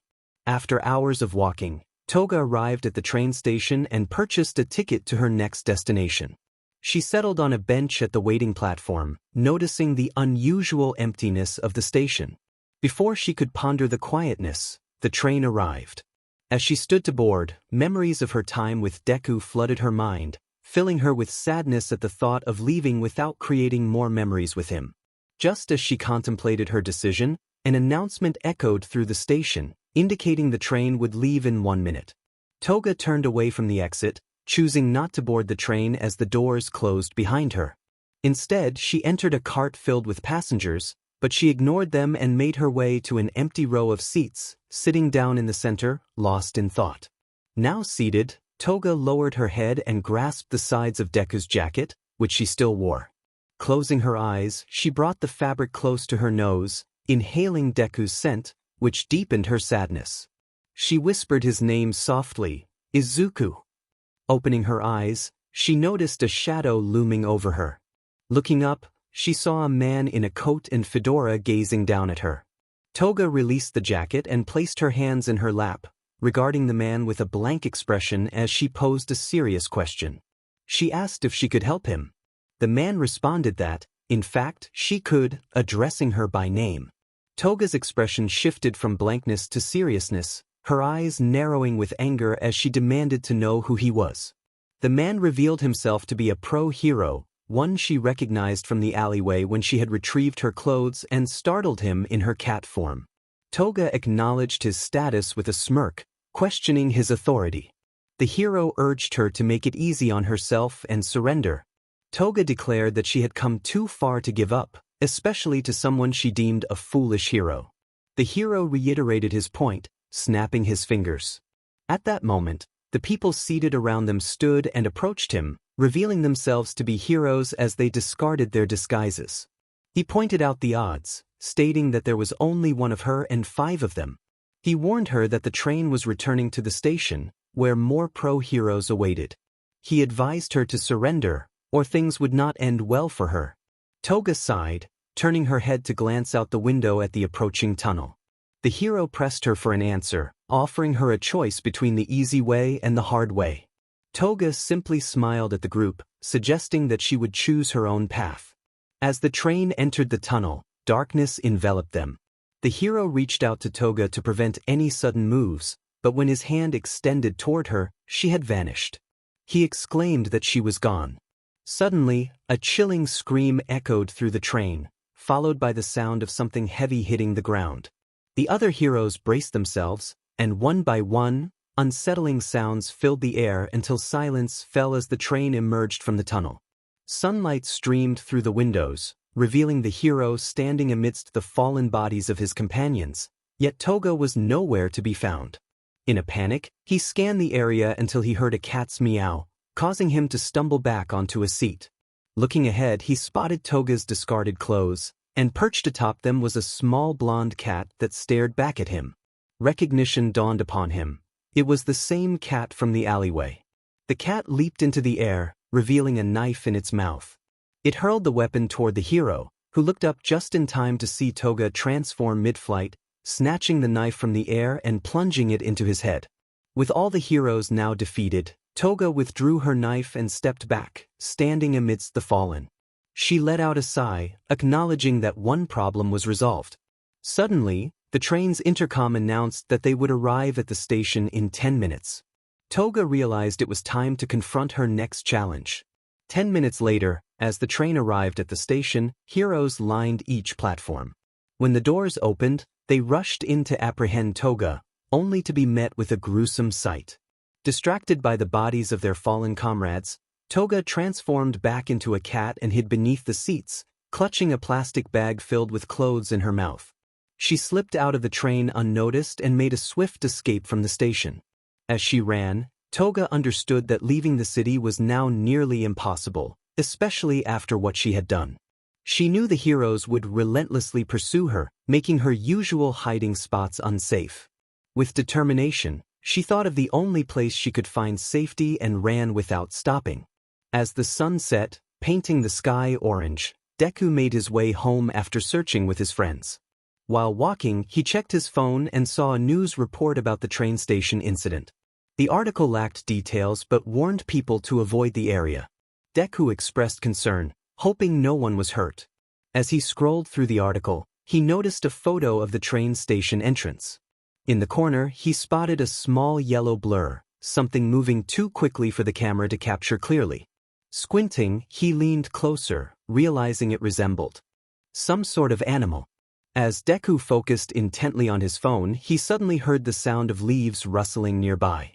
He paused, glancing toward the bushes on his left.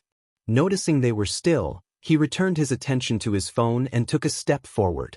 The rustling resumed, prompting him to stop again and look back at the bushes. Curiosity piqued, Deku called out, unsure of what might be hiding within.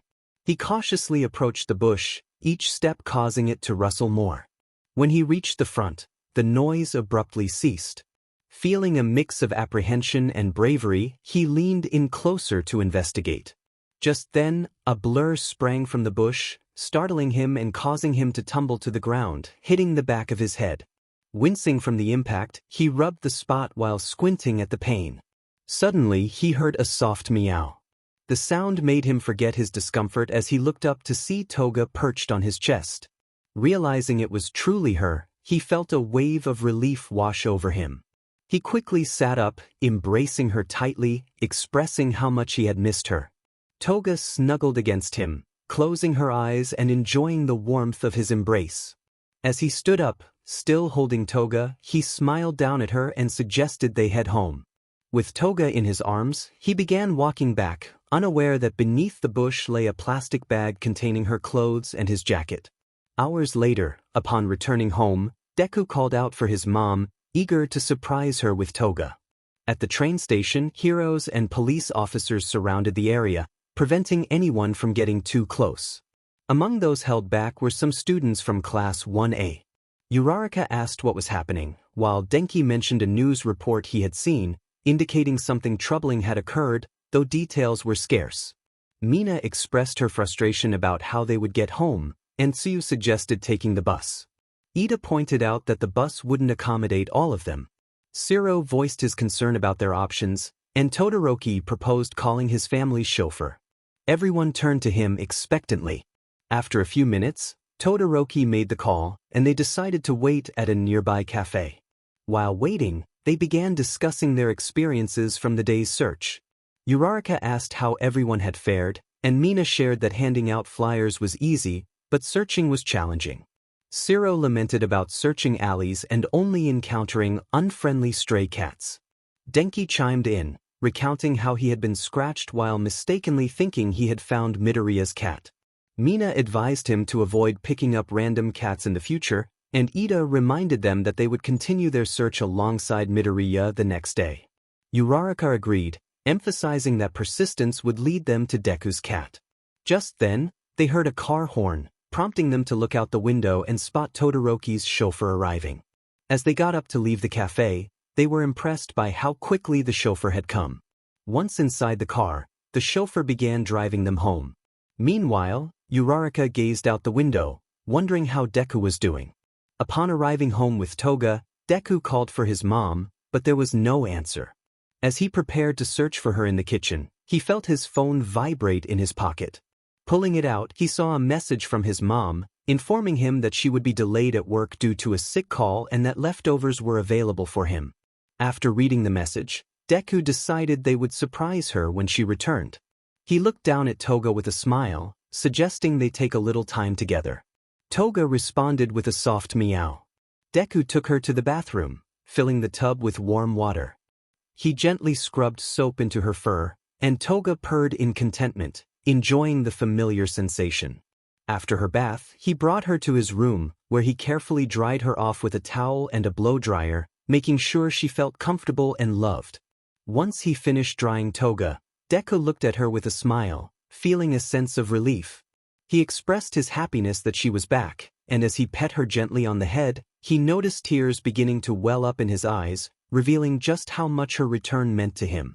After a moment, he wiped away the tears and stood up, announcing that it was time for his own bath. He placed his belongings on his desk and left the room, leaving Toga alone. Once she was by herself, she transformed back into her original form. Climbing off Deku's bed, she approached his desk and picked up his phone, immediately searching for news reports about the incident at the train station. To her relief, she discovered that no one had revealed the true details of what had happened. With a sigh of relief, she began looking for ways to leave the city without being detected by the heroes. Just then, the door to the room opened, and Deku's voice called out, but he stopped mid-sentence when he saw Toga's back. She turned to face him, and they shared a moment of silence, staring at each other. Slowly, Deku began to close the door, but Toga rushed forward, grabbing the door before he could shut it completely. Startled, Deku's eyes widened in surprise. Toga, sensing his fear, quickly moved to calm him down. She introduced herself, explaining her unexpected presence in his house. Deku nodded, his curiosity piqued. Toga assured him that she would explain everything and began to step back from him, removing her hand from his mouth. As they stood apart, they exchanged nervous smiles, but suddenly, Deku bolted toward the front door.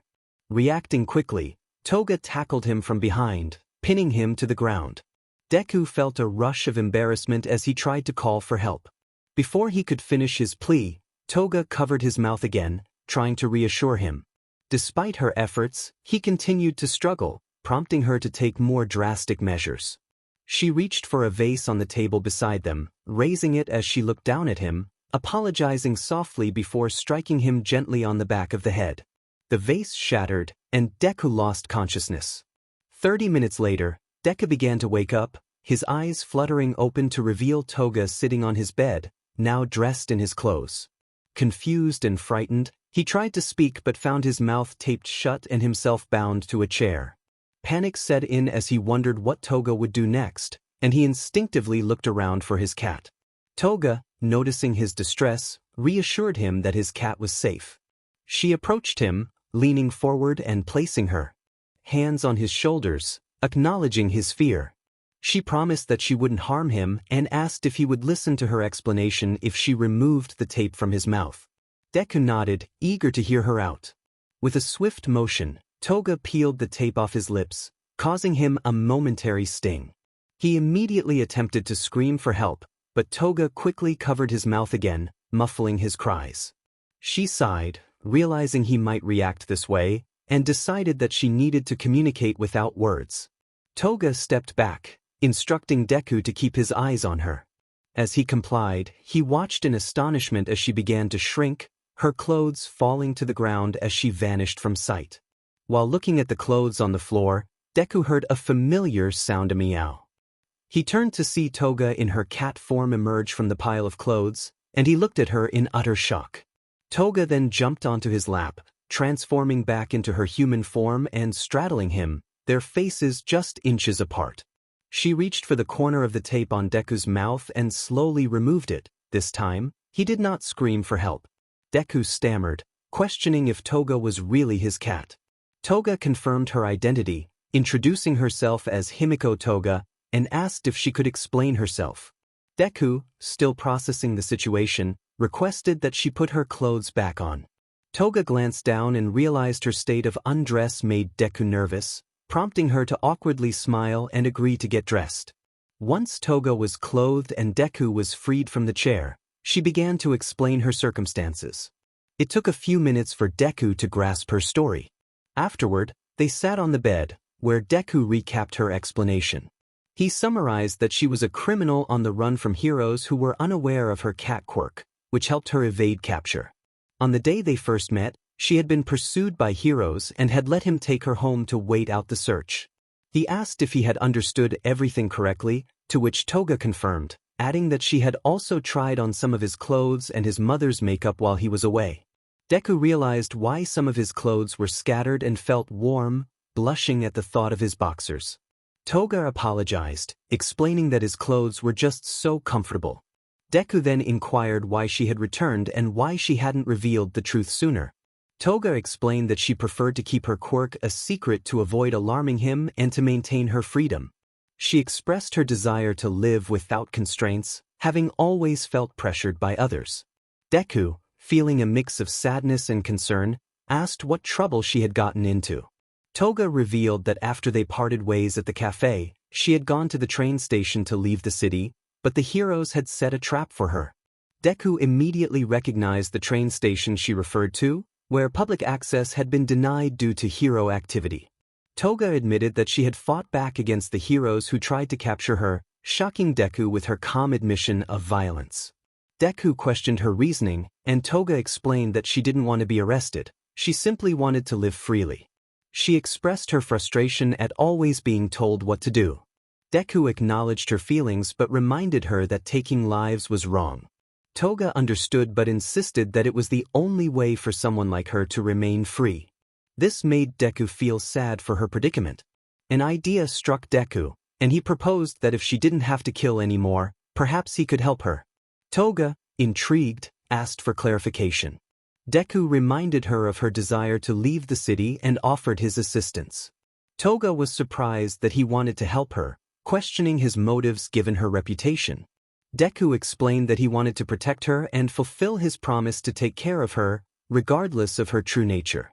Toga smiled at his words, appreciating his willingness to help. They agreed to figure out a way for her to escape the city together. Meanwhile, at the train station, the heroes continued their search for Toga but found no clues. They noticed a security camera positioned at the train docks, monitoring each train door. Later, Inko returned home after a long shift at work. She made her way to Deku's door to check on him. As she reached for the doorknob, she saw it twist, and the door opened to reveal Deku, who looked surprised to see her. "Did you eat those leftovers I told you about?" "Actually, I was busy doing some homework and forgot about them, but I was going to go get them right now." "Okay. Well, I'm going to go get ready for bed. I've had a long day." "All right then, good night." "You too, but don't stay up too late. You have school in the morning." "Why?" With that, Izuku began closing his door while his back was turned. After shutting it, he headed to the kitchen. Inko found it suspicious how he closed his door, so she grabbed the doorknob and twisted it, peeking into his room. Not seeing anything, she pulled her head away and closed the door. Just then Toga, in her cat form, was perched on the doorframe, letting out a breath of relief. That was a close one, she thought. Minutes later, Izuku returned to his room and saw Toga lying on the bed in her human form. As she heard the door open, she sat up and looked at Izuku, who was holding a plate of food. "Ah, you're back and you brought food," she said. "Yep, I sure did," he replied. As Izuku approached Toga, he handed her the plate, which she gladly accepted and began to eat. I've missed this food so much," she exclaimed. "Well, enjoy your food. I'm going to keep looking for ways to help you get out of the city," he said. "Kay," she responded. Izuku went to his desk and sat down in his chair, opening his computer to search for ways to help Toga leave the city. After several minutes of searching, he struggled to find a way for her to escape without the heroes noticing. As he stared at the screen, Toga came over and looked over his shoulder, curious about what he was doing. "So, any luck?" she asked. "No, none at all. Because of what happened at the train station, there will definitely be heroes patrolling every train station from now on," he explained. "Then why don't we go by bus?" she suggested. That also came to mind, but the heroes will likely be standing guard at each bus stop leaving the city. And leaving by car is another issue since they will have roadblocks set up in and out of the city, he added. Hearing this, Toga glanced at him, intrigued by his knowledge. "You should know a lot about this. Why is that?" she asked. "Oh, well, I read a report about a villain in another city who tried to escape, but all the exits were closed off by the heroes, who eventually captured him when he tried to disguise himself as a taxi driver," he replied. "Wow, so heroes would literally close off the exits of a city to capture one villain?" she said, astonished. "Yeah, they would, so getting you out of the city is going to be a lot trickier than expected," he said. I see," she replied. As Izuku returned his focus to the computer screen, Toga noticed the time and realized it was getting late. "Hey, Izuku, shouldn't you be heading to bed now? It's almost midnight," she pointed out. Upon hearing this, Izuku glanced at the time on his computer and acknowledged that she was right. "Oh, it is, but that's okay. I can stay up a little longer," he said. As Toga looked back at him, she grabbed the side of his chair and pulled him away from the computer, spinning his chair to face her. "Izuku, I know you're trying to help me because it's your responsibility, but you also need to think about yourself too. So go to bed and get some rest. You deserve it after such a long day," she insisted. Hearing her words, Izuku couldn't help but smile. "I guess you're right, I'll go to bed now," he agreed. "Now get up from that chair," she said, grabbing his right hand and pulling him up. Toga then led him to the bed and sat him down. Looking up at her, he noticed her warm smile. "Now you go to bed while I search for ways to get out of the city, okay?" she said. "Okay," he replied. "Sweet dreams now," she said. After Toga told him this, Izuku laid down on his bed and closed his eyes. It didn't take long for him to fall asleep. With him now resting, Toga sat down in the chair and rolled over to the desk, beginning to use the computer. Meanwhile, at a hero agency, heroes and police officers gathered in a room, reviewing camera footage from the train station. They noticed a small blonde cat holding a plastic bag in its mouth running out of the train. Speculating that it could be Himiko Toga, they continued their investigation. To be continued. While Izuku slept, he suddenly felt something tickling his nose, waking him up. As he opened his eyes to see the ceiling of his room, he felt another tickle. Looking down, he saw a long blonde cat tail brushing against him, and he noticed a left arm resting on his chest and a leg wrapped around his. Turning his head to the left, he was surprised to see Toga's sleeping face so close to his, causing him to blush. "Toga? What is she doing in my bed?" he thought, realizing she was cuddling him. With Toga cuddling him as she slept, Deku began to think of ways to escape without waking her. In his mind, he urged himself to come up with a plan. However, as he turned his head to look at Toga, he noticed the two cat ears atop her head twitching slightly. His thoughts of escape were quickly replaced by curiosity about how those cat ears felt. Slowly, he extended his right hand toward Toga's ears and gently touched them with his fingertips, unable to contain his thoughts. He remarked to himself how soft they were. As he continued to touch Toga's cat ear, she began to stir awake. When she opened her eyes and noticed Deku's hand, she couldn't help but giggle. She greeted him with a cheerful morning, and Deku immediately stopped touching her ear, feeling embarrassed as he looked down at her smiling face. He quickly withdrew his hand and sat up, avoiding eye contact as he began to apologize for his actions. He expressed his regret for touching her ears without permission. Toga glanced at him with a smile, sitting up as well and noticing his blush. She reassured him that it was okay and that he didn't need to apologize. Deku, still feeling a bit embarrassed, insisted that he shouldn't have touched her ears without asking. Toga replied that as long as it was him touching her ears, she didn't mind at all. In fact, she encouraged him to continue. To grab his attention, she playfully wiggled her cat ears, and he glanced up at them, surprised. Toga confirmed that he could touch them, knowing how soft and warm they were. Just as Deku was tempted to touch her ear again, the alarm on his phone went off, breaking the moment. He quickly glanced at his phone and was shocked to see the time. He exclaimed that he had overslept, wondering how it happened since he always set his alarm earlier. Toga explained that she had changed his alarm time so he could sleep in a bit after helping her. Deku appreciated her thoughtfulness but realized he needed to hurry to catch his train. He jumped off the bed, grabbed his school jacket, and prepared to leave, but before he could open the door, Toga called out to him. She asked if he could pick up her clothes on his way to school, which were in a plastic bag under the same bush she had jumped out of the day before. Deku confirmed he would get them, and Toga wished him a good day at school. He reminded her to stay in his room until his mom left for work to keep her secret safe. Toga agreed, and Deku assured her he would return in the afternoon before stepping out of his room and closing the door behind him. Toga stretched her arms and curled up back on the bed, ready to return to her little cat nap. As Deku arrived at UA, he hurried through the hallways to reach his class before the bell rang. He made it just in time, and his classmates turned to look at him as he entered. Their teacher, Aizawa, acknowledged his arrival. Deku bowed his head slightly, apologizing for almost being late, but Aizawa silenced him with a raised hand, instructing him to take his seat. Deku complied and sat down, placing his backpack next to his desk. Aizawa then announced that it was time to begin the lesson. Just as he was about to start, a knock at the door interrupted the class. Everyone turned to see the principal, Nizu, entering.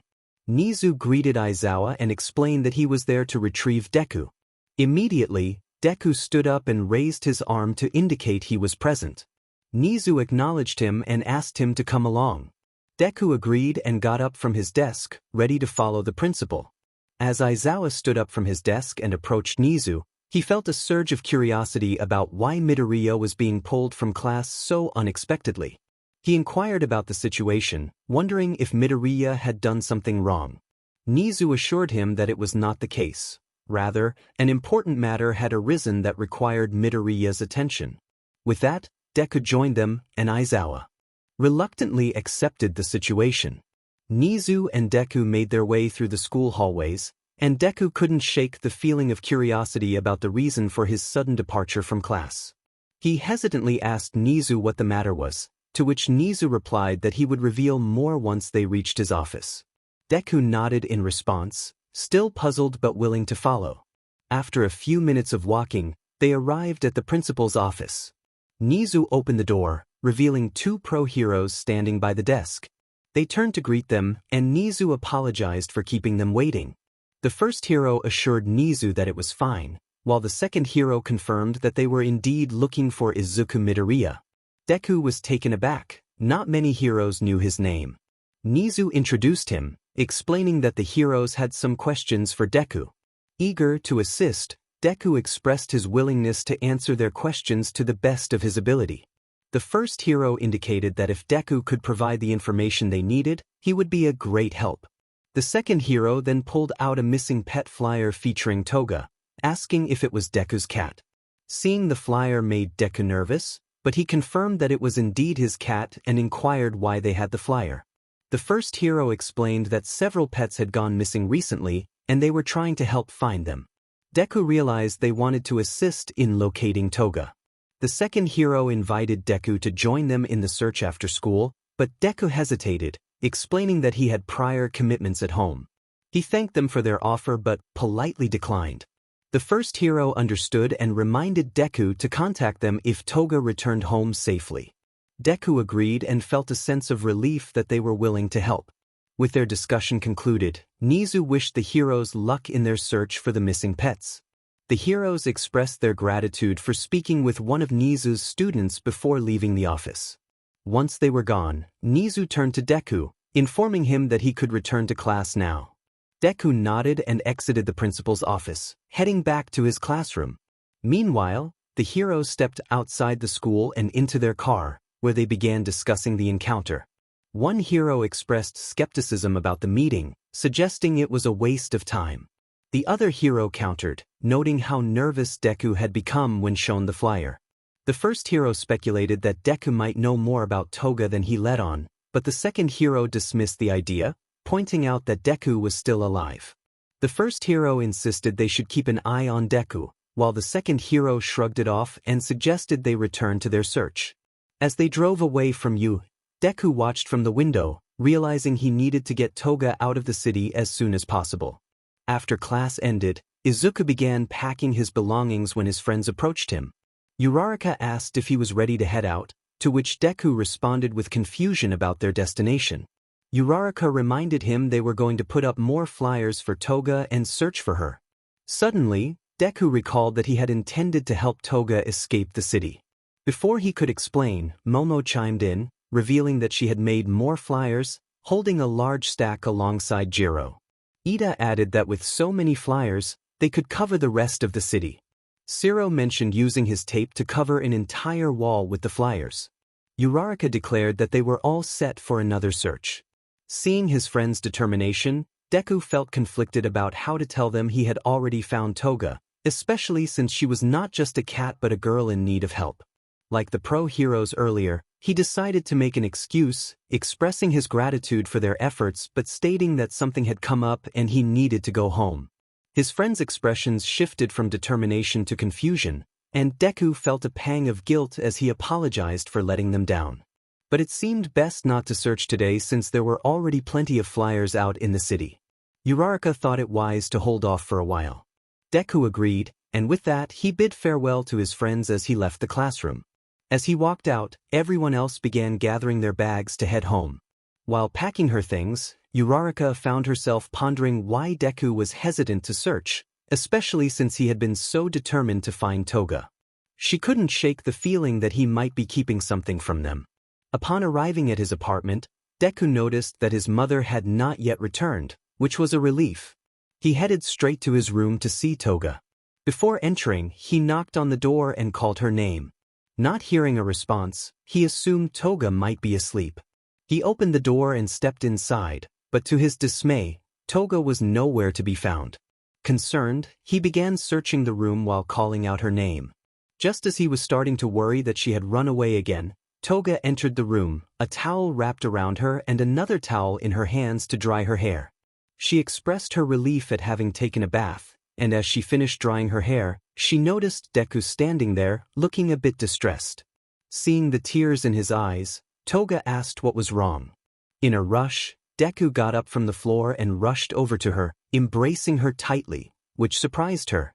He expressed his happiness that she was still there, and Toga smiled, patting his back in response. As Deku tightened his grip, Toga realized her towel was slipping. She asked him to wait, and upon hearing her, he loosened his hold and pulled back slightly, concern on his face. He asked if he had held her too tightly, but Toga clarified that it was her towel. Deku looked down and noticed the towel slipping, causing him to blush.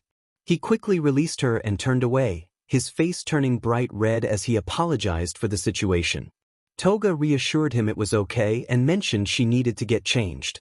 Deku, feeling flustered, offered to give her some privacy and made his way to the door, still facing away from her. Once outside, he leaned against the wall in the hallway, waiting. A few moments later, he heard the door open and turned to see Toga peeking out with a smile. She invited him back in, and as he entered, he noticed she was wearing the clothes he had seen her in during her human form, including a jacket he recognized. He remarked on the jacket, and Toga giggled, surprised he hadn't recognized it sooner. Deku explained that he had been too focused on finding her cat form. Toga acknowledged that made sense and hoped he didn't mind her borrowing the jacket. He assured her it looked good on her. They exchanged shy glances, both blushing before looking away.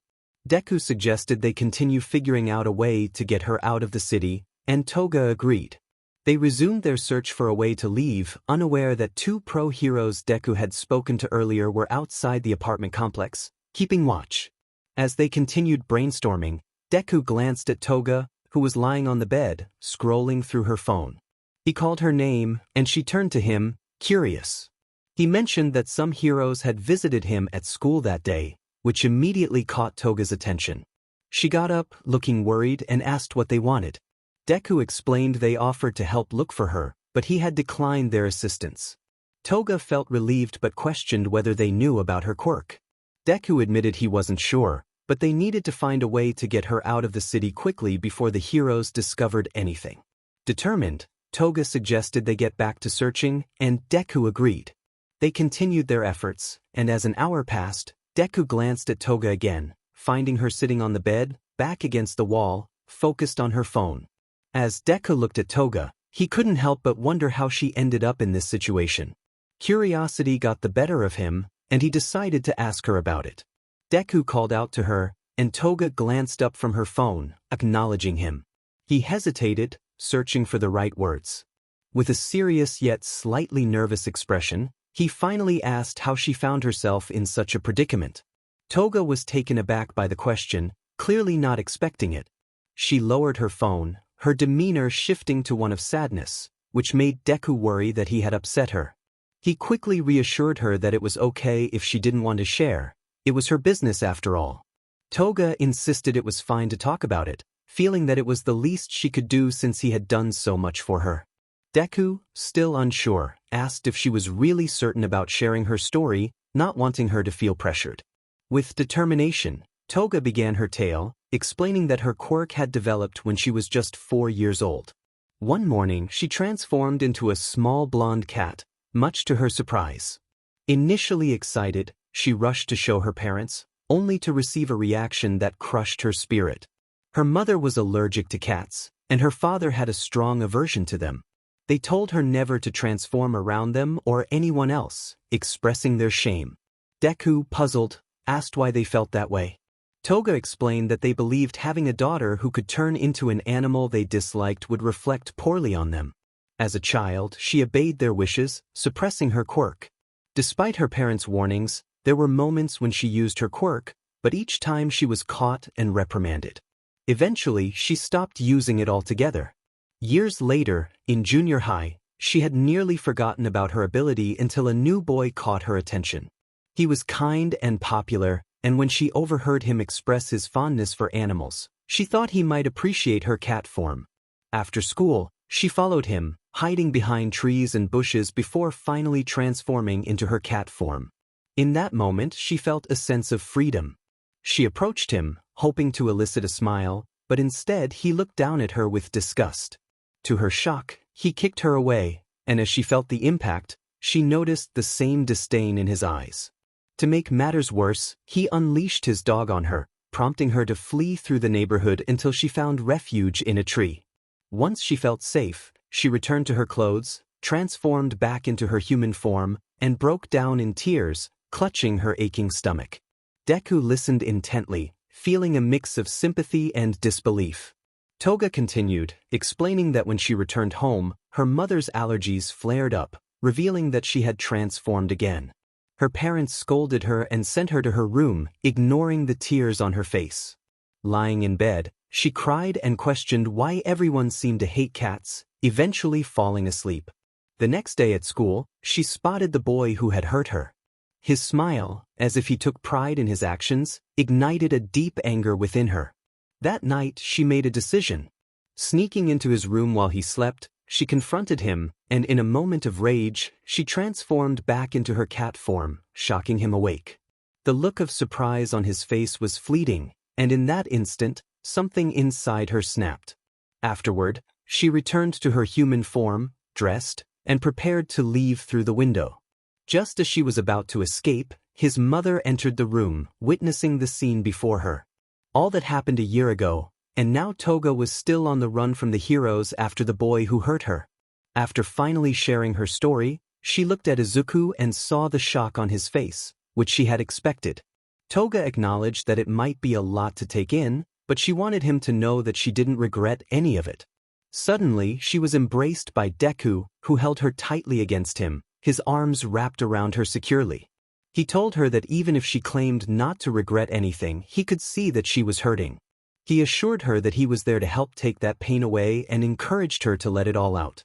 Hearing his words, Toga began to shed tears and hugged Deku tightly, expressing her gratitude. As Deku slept in his bed, he was suddenly awakened by a ringing sound. He opened his tired eyes and reached for his phone, expecting the alarm to be going off, but it hadn't yet. As he looked at the screen, he heard the ringing again and realized it was the doorbell. Wondering who could be at his door so early in the morning, he pulled the blanket off and got up, only to be surprised to find Toga sleeping on his chest. He gently shook her shoulder to wake her, but she remained deeply asleep. Instead, he carefully rolled her off until she lay on the bed, then got up and headed to the front door. After opening the door, he was surprised to see Uraraka standing there. She explained that she was in the neighborhood and wanted to know if he wanted to walk to school together. Deku noted that it seemed a bit early for that, and Uraraka agreed. They exchanged awkward glances until Deku invited her in, and she accepted. Gratefully. As Uraraka entered, Deku shut the door and led her to the dining room. He hoped Toga would remain asleep and not come out. Once they reached the dining room, Uraraka sat at the table while Deku went to the fridge to grab drinks. He noticed a sticky note from his mom, which he read with a smile. After pouring juice into 2 glasses, he returned to the table and placed one in front of Uraraka, who smiled back at him. They both took a sip of their juice, and a silence fell between them, creating an awkward atmosphere. Uraraka eventually broke the silence, revealing that she hadn't come just to walk to school. She had concerns about what he had said the previous day regarding Toga. Deku felt a wave of nervousness wash over him as she pressed him about whether he was hiding something. He took a deep breath, trying to mask his anxiety, and assured her that he wasn't hiding anything, especially from her. Uraraka seemed relieved by his response, expressing her trust in him. However, as she prepared to leave, Deku felt a pang of guilt for not being completely honest. As they walked back to the hallway, Uraraka stopped and expressed her appreciation for his honesty, reinforcing the bond they shared. Despite her words, Deku couldn't shake the feeling of guilt for the secret he was keeping. As Deku looked at Uraraka, he opened his mouth, preparing to explain everything to her. However, just before he could say a word, the door to his room swung open, revealing Toga standing next to it. She walked out, rubbing her eyes and wrapped in a blanket. When she lowered her hand from her eyes and looked ahead, she spotted Uraraka, who was facing her. In that moment, Deku realized his explanation needed to be convincing. Uraraka's expression turned serious and slightly angry as she directed her gaze back at Deku, questioning what Toga was doing there and why she had been in his room. Deku stammered that he could explain, but Uraraka, filled with frustration, lunged forward to use her quirk on him. Just before she could reach him, Toga approached from behind and gently tapped Uraraka on the head with a vase, causing her to fall to the ground. Deku and Toga exchanged glances, both aware that their situation had just become more complicated. Minutes later, after being knocked unconscious, Uraraka began to regain consciousness. As she sat up, a dull ache throbbed at the back of her head. She rubbed the spot and wondered what had happened. Looking around, she realized she was in her room, decorated with All Might merchandise, and noticed the All Might-themed sheets on the bed. Curious, she asked whose room it was just as the door opened. Deku entered, carrying a wooden tray with a glass of water. Upon seeing him, Uraraka called out his name, and he turned, relieved to see she was awake. He hurried to her side, placing the tray down and checking on her well-being. Deku asked if she was feeling okay, if her head still hurt, and how many fingers he was holding up. Uraraka, taking his hand and lowering it, assured him that she was fine. Hearing her words, Deku sighed in relief, grateful for her recovery. He then mentioned that he had brought her a glass of water for when she woke up, offering it to her with a smile. After taking a sip, Uraraka noticed Deku looking around as if searching for something, which made her suspicious. Lowering the glass, she inquired about what had happened to her. Deku, realizing she couldn't remember the events from earlier, decided to fabricate a story. He explained that she had slipped and hit her head when they were leaving the dining room. Uraraka accepted this explanation, commenting on the incident. She then expressed her desire to leave, prompting Deku to offer to walk her out. However, as he moved toward the door, memories flooded back to Uraraka, including the sight of Toga in the hallway. She glanced at Deku with a serious expression, and as he reached for the doorknob, she called out to him again. Uraraka asked where Toga was, and Deku was momentarily taken aback. When he hesitated, Uraraka pressed him for an honest answer, recalling the girl she had seen with him at the cafe and just moments ago. Realizing that Uraraka had regained her memories, Deku struggled to respond. When she demanded to know Toga's whereabouts, he stammered that he didn't know. Uraraka, sensing deception, insisted that he was lying and urged him to tell her the truth. Deku maintained that he truly didn't know where Toga was, only that she had been in the room but was now gone. Uraraka, determined, threatened to use her quirk on him if he didn't cooperate. As she lunged toward him, extending her hand, a loud meow suddenly interrupted the tension in the room. Hearing this, the two suddenly turned their heads and saw Toga in her cat form, perched on top of the bookshelf. She launched herself straight toward Uraraka, landing on her face and causing her to tumble onto the bed. As Uraraka fell back, she instinctively grabbed Toga and managed to pry her off, holding her in her hands while staring in shock. Uraraka was taken aback, wondering if Deku had really found Toga. Deku clarified that it wasn't exactly what it seemed. In that moment, Toga transformed back into her human form and positioned herself on top of Uraraka, leaving her speechless. Toga greeted Uraraka, indicating that she and Izuku had some explaining to do. After Deku and Toga explained everything to Uraraka, she struggled to process the information. Deku asked if she understood Toga's situation, to which Uraraka hesitated, unsure of how to respond. Toga acknowledged that it was a lot to take in, and Uraraka agreed. Deku sensed that Uraraka had questions and encouraged her to ask. However, she expressed the need to speak with Deku alone first. They decided to talk privately in the hallway.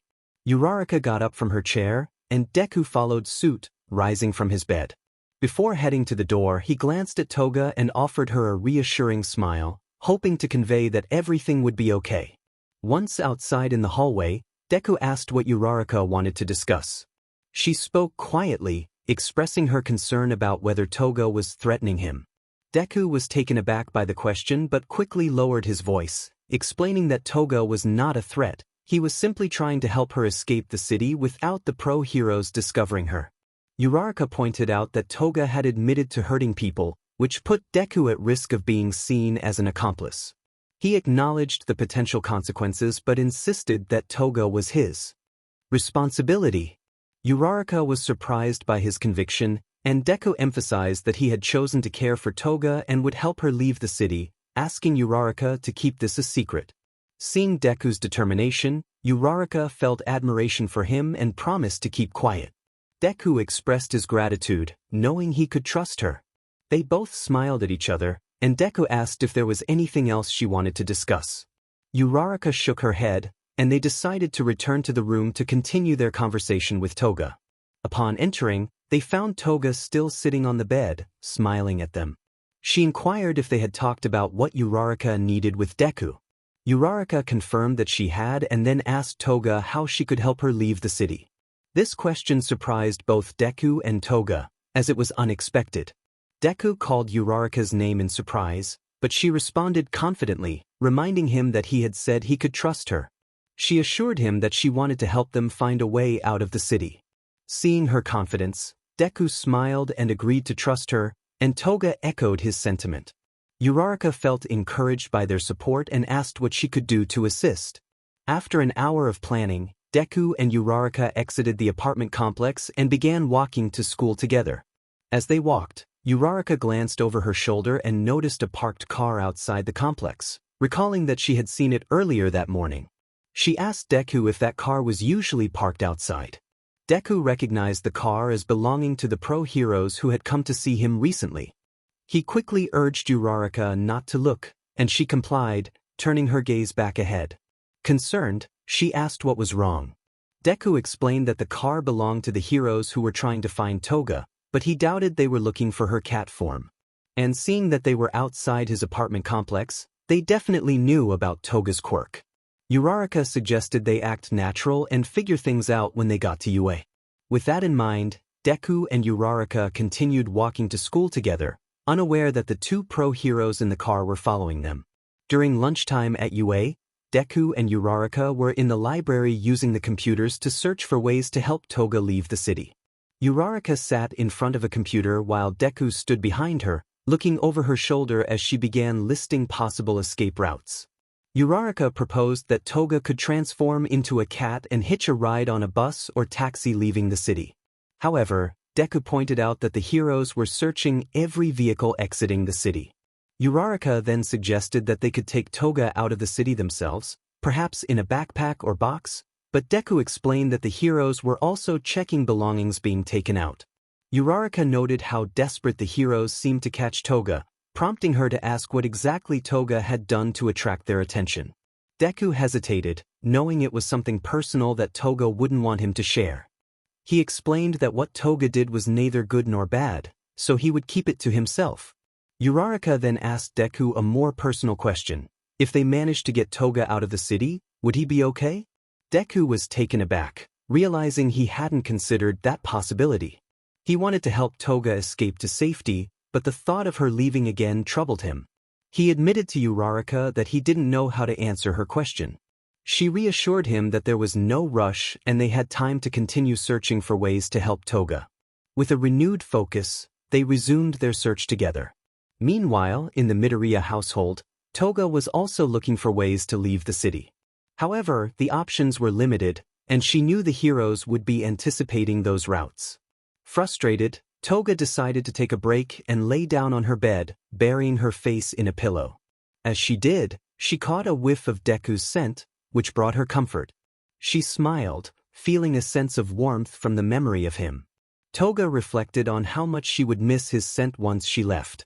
The thought made her heart feel heavy, a sensation she had never experienced before. She wondered why her heart felt this way, especially since she had never felt such emotions when leaving home or in other situations. Before she could ponder further, a notification from the computer caught her attention. Curious, she got up and approached the screen. Upon clicking the pop-up, her eyes widened as she discovered a potential way to escape the city. Outside of UA, the car with the two pro-heroes continued to monitor Izuku. One hero questioned how long they would keep this up, while the other replied that they would continue until they determined whether the boy was hiding or assisting the criminal. The uncertainty loomed as they remained vigilant. But until then, they would just have to wait. Hero 2 sighed, feeling the weight of the day ahead. Suddenly, his phone began ringing in his pocket. Without wasting any time, he reached in, pulled it out, and saw a private number calling. He answered the call and placed the phone against his ear. Hero 2's eyes widened in shock at what he heard. He responded, "Yes, sir, I understand." After hanging up, he looked over at Hero 1, who had been watching him intently during the call. Hero 1 asked who was on the line. Hero 2 replied that it didn't matter now, they needed to return to the agency immediately. Hero 1 expressed concern about the kid. Hero 2 insisted they forget about the kid for now. They had new orders and needed to hurry back to the agency. Hearing the seriousness in his voice, Hero 1 didn't argue. He started the car and drove away from UA. After school ended, Deku and Uraraka walked out of UA together. Deku noticed that the car the two heroes had been in was no longer there, which puzzled him. Just then, Uraraka tapped his shoulder, grabbing his attention. She asked if he was okay. Deku turned to her and assured her that he was fine. Uraraka then brought up their dilemma about helping Toga, noting that they hadn't found a way to help her leave the city without the heroes discovering it. Deku acknowledged the challenge but remained determined that there had to be a way. Uraraka, wanting to boost his spirits, expressed her belief that they could find a solution and encouraged him to look even harder to help Toga. Deku smiled at her encouragement, feeling motivated. They both agreed to work hard for Toga and continued walking side by side to the train station. Minutes later, Uraraka boarded a train to head home, waving goodbye to Deku as the doors closed behind her. Once her train left, Deku found himself waiting for his own train. As he waited, his phone dinged, prompting him to pull it out and check a notification for a live broadcast. Curious, he tapped on it, and the screen displayed a group of heroes standing behind another hero who began speaking into a microphone. The hero addressed the people of Japan, sharing an urgent message. He explained that he and his fellow heroes had been searching for a villain who had evaded capture multiple times, a young girl named Himiko Toga. Deku's eyes widened at the mention of Toga's name, and he continued to watch intently. The hero continued, stating that they believed Toga could be hiding among the citizens. For their protection, the heroes would be searching homes to find her and bring her to justice. Their search would begin at dawn in the city of Mizudafu. He urged everyone to keep their families close and safe, adding a message for Toga that they were coming for her. As the broadcast ended, Deku felt a surge of shock. The city mentioned was his home, and Toga was there. He realized he needed to get home immediately. With determination, green sparks began to emit from Deku's body as he slid his phone back into his pocket and tightened the straps of his backpack. More sparks flew as he activated his quirk. In his mind, he focused, declaring, "One for all, 5%. With that, Deku launched himself into the air, propelling away from the train station. He landed on a rooftop and began jumping from one rooftop to another, racing home. After a few minutes, he reached his apartment complex, landing on the balcony. Without hesitation, he slid the balcony door open, rushed inside, and headed straight to his room, calling out for Toga. When he entered, he found Toga curled up and asleep on his bed. Seeing her peaceful expression calmed him, and he approached her, sitting on the bedside. He couldn't help but smile at her sleeping face, especially as her cat ears twitched adorably. Knowing he needed to wake her and inform her of the hero's plans, he gently placed his left hand on her arm and began to rouse her, softly saying her name. He called her name gently, urging her to wake up. Toga slowly opened her eyes and smiled upon seeing Deku. She welcomed him home, sitting up with a small yawn. However, as she looked at him, she sensed something was wrong, and her smile faded. Concerned, she asked if everything was okay. Deku's smile also faded as he prepared to share the troubling news about the hero's plans for the following dawn. After sharing her thoughts, Toga realized just how desperate the heroes were to capture her. Toga remarked on the hero's determination, and Deku confirmed their struggles to find a way for her to leave the city. Toga, however, had a plan. She excitedly revealed that she had discovered a way to escape, which surprised Deku. He was curious about her plan, and she instructed him to check the computer. As Deku approached the screen and activated it, he was astonished by what he saw.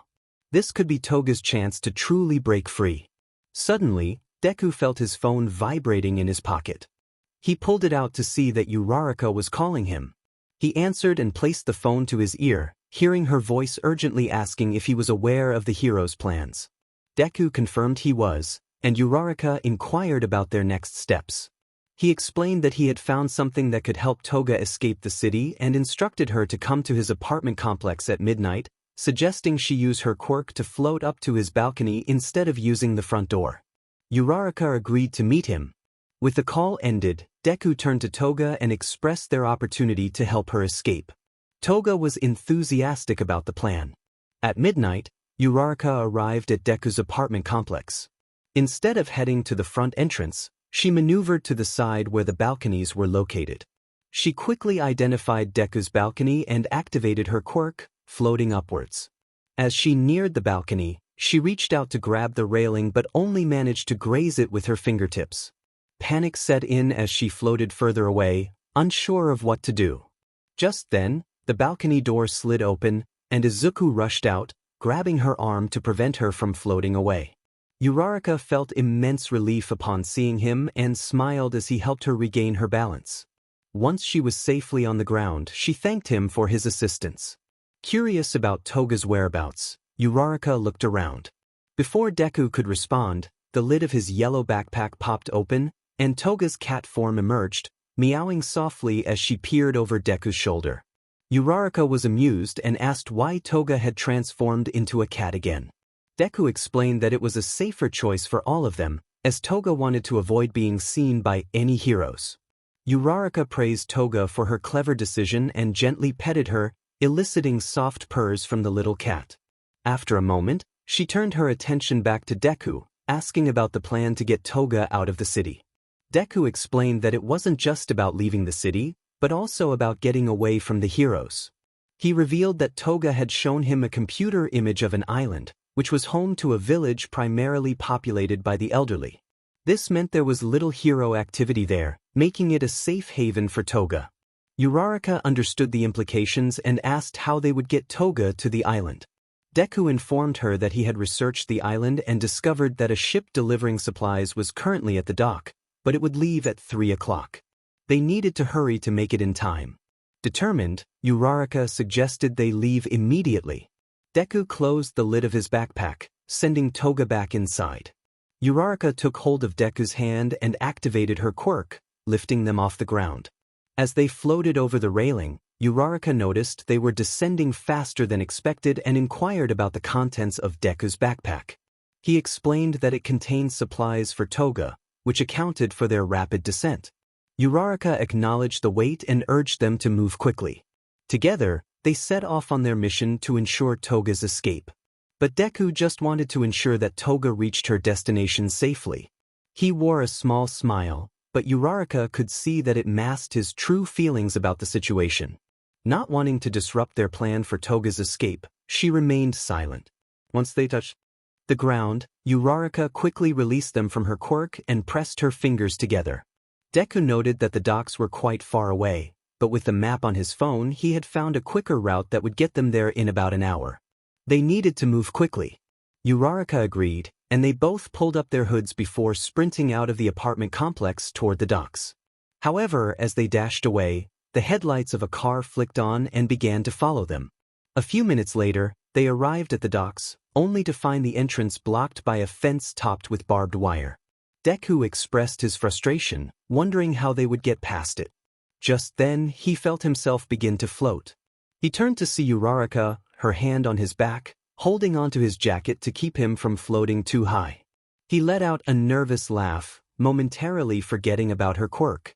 Uraraka then used her quirk on herself, and together they floated up to the top of the fence.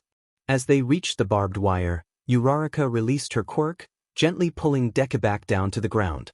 Once they landed, Deku turned to praise her for her quick thinking, but noticed Uraraka covering her mouth with her fingers and tightly closing her eyes, which filled him with concern.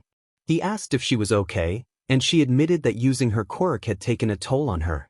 Deku felt guilty for not considering her well-being. Uraraka reassured him that she just needed a moment to recover. Suddenly, they heard a loud foghorn and a distant voice announcing that they had only 40 minutes until the ship set sail.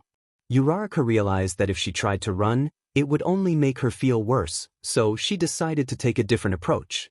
She grabbed Deku's arm and urged him to go on without her. Deku was reluctant to leave her behind, but he understood the urgency. He thanked her for getting them this far and promised to hurry. As he turned to run toward the sound of the foghorn, Toga peeked out of his backpack, silently expressing her gratitude to Uraraka. Deku sprinted through the docks, spotting the ship straight ahead, which made him smile. However, a thick fog rolled in, obscuring his view of the vessel. He stopped, puzzled by the sudden change in visibility, when he heard two familiar voices emerge from the mist. The pro-heroes he had met before stepped forward, questioning why he was out there and suggesting that he was trespassing. Deku felt a surge of anxiety for Toga as he gripped the straps of his backpack tightly. One of the heroes warned him that they suspected he was involved in something they were investigating. They demanded he start talking or face consequences. As he stood there in silence, Toga unexpectedly leaped out of the backpack and dashed away, unnoticed by Deku. The heroes pressed him for answers, counting down from 3. Realizing he needed to escape, Deku prepared to use his quirk. Just as the countdown reached its final number, Toga's voice rang out, catching everyone's attention. She playfully acknowledged the heroes, revealing her presence and drawing their focus away from Deku. "Geez, didn't you have something better to do than to come after a girl?" Hero 1 thought to himself, feeling a mix of frustration and determination. Hero 2 chimed in, noting that the girl they were after was wanted for murder. Toga, the girl in question, responded with a playful tone, claiming she had never met the green-haired boy with the heroes. Deku realized she was trying to protect him, but he couldn't shake the feeling of uncertainty about her true intentions. Hero 1 pressed Toga for answers, asking why she was there. Toga cheerfully explained that she was there to meet some little friends of hers. The heroes exchanged glances, puzzled by her words. Suddenly, Hero 1 felt something moving in the fog to their right. He alerted Hero 2, who wondered if it could be Toga. Hero 1, unsure, urged them to be ready. Just then he sensed movement on the left as well, causing both heroes to tense up. Hero 2 questioned the situation, realizing they might be surrounded. Hero 1 admitted that there were too many movements for his smoke to detect. As they stood on edge, they began to hear small pitter-pats around them, heightening their anxiety. Hero 2 declared that if anything charged at him, he would take it down. Hero 1 agreed, and they positioned themselves back to back, bracing for whatever was to come. Before long, Hero 1 spotted something emerging from the fog. He clenched his fist, ready to strike, but was taken aback when he saw what it was. A little gray cat stood before him, and he couldn't believe he had been startled by such a small creature. He lowered his arm and glanced at Hero 2 to share the revelation, but before he could finish his thought, the cat leaped onto his face, claws digging in. The sudden attack made him scream, drawing Hero 2's attention. Hero 2 turned to see his comrade in distress, confused by the sight. Just then, another cat jumped out of the fog and latched onto his face, prompting him to scream as well. As more cats joined the fray, the heroes found themselves overwhelmed, scratching and biting at them. In their frantic attempts to remove the cats, they stumbled and fell into the water at the edge of the docks. Deku, witnessing the chaos, was at a loss for words. Just then he heard Toga call out to him. He looked ahead, noticing the fog beginning to clear, revealing Toga standing straight ahead. Without hesitation, he ran to her. Upon reaching Toga, Deku couldn't help but ask what had just happened and where all the cats had come from. Before he could finish, Toga placed her finger over his lips, signaling for silence. She explained that there wasn't time to elaborate on her quirk, but it was best to be nice to cats. With that, they set off toward the ship together. Once they reached the docked ship, Deku turned to Toga and offered her the supplies he had brought for her. As he handed her the bag, their hands touched, and Toga held onto his tightly, not wanting to let go. She urged Deku to come with her, expressing her desire for them to be together again. Deku looked into her eyes, seeing her longing. He wished he could go with her but explained that he had responsibilities to his mother and friends that he couldn't abandon. Toga's eyes filled with tears as she absorbed his words, tilting her head down in sadness. In that moment, Deku leaned in, pressing his forehead against hers, prompting her to look up at him. He reassured her that despite their separation, they would see each other again someday. Toga's hope flickered as she asked if he truly meant it. Deku affirmed his promise, vowing that they would meet again. Until then, Toga wanted to express her gratitude for the happiness he brought her. She felt a rush of emotions as she looked into Deku's eyes, and in a moment of spontaneity, she planted a quick kiss on his lips, catching him completely off guard. Embarrassed, she quickly snatched the bag from his hand and turned to run toward the ship. However, before she could get far, Deku gently grabbed her shoulder, stopping her in her tracks. They both noticed the blush on each other's faces. Deku, feeling a mix of nervousness and determination, reached into his back pocket and pulled out a rectangular case. He handed it to Toga, who opened it to reveal a cat collar. She took it out and held it in her right hand, her eyes widening in surprise. Deku explained that he had gotten the collar for her long before she revealed her true feelings. As Toga examined the collar, she noticed a small paw tag with her name on it. Flipping it over, she found an inscription that warmed her heart. If found, please return to Izuku Midoriya. Toga felt a wave of emotion as she held the collar close to her chest and smiled at Deku. She thanked him, promising to treasure the gift. Deku, wanting to give her more, removed his jacket and draped it over her shoulders, smiling as he did so. He knew how much she loved that sweater and wanted her to keep it. Toga felt a twinge of guilt for not having anything to give him in return. Deku reassured her that she had already given him the most precious gift, the memories they had created together. Overwhelmed with affection, Toga leaped forward and embraced Deku tightly, whispering her gratitude for everything he had given her. As she pulled away, she paused for a moment to place a gentle kiss on his cheek before heading toward the ship. She looked back one last time, waving goodbye, and Deku returned the gesture.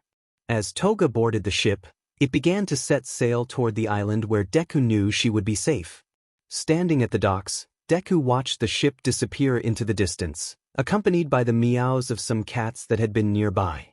He looked down at one particular cat and picked it up, feeling a sense of comfort. As he turned to leave the docks, he was confronted by two pro-heroes, drenched from their earlier efforts, along with fellow heroes and police officers. One of the heroes pointed at Deku, declaring him an accomplice of Himiko Toga and demanding his arrest. However, the other heroes and officers seemed hesitant to act. The hero in charge approached Deku, questioning him about his involvement. Deku firmly stated that he was not an accomplice, explaining that he was simply there to retrieve his lost cat. He raised the cat he had found, showing it to the hero in charge, who regarded it with a skeptical expression. After confirming that the cat was indeed Deku's, the hero in charge expressed relief that he had found his pet and advised him to head home, as it was late. Deku nodded in agreement and began to walk away, leaving the two heroes frustrated. One of the heroes protested, insisting that Deku should be taken in, but the hero in charge silenced them, reprimanding them for causing a disturbance. He ordered them to leave and complete the paperwork for their actions. As the heroes departed, Deku continued toward the entrance, where he unexpectedly bumped into Uraraka, who looked much better than before. She greeted him with relief, asking if he had managed to help Toga. Deku confirmed that he had, glancing out at the ocean where he could still see the ship carrying Toga. Uraraka noticed the cat in his arms and inquired about it. Deku explained that it was his new cat, and Uraraka complimented its cuteness.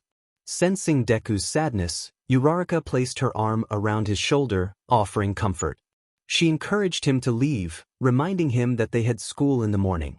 Deku smiled at her, feeling grateful for her support. "Let's get going."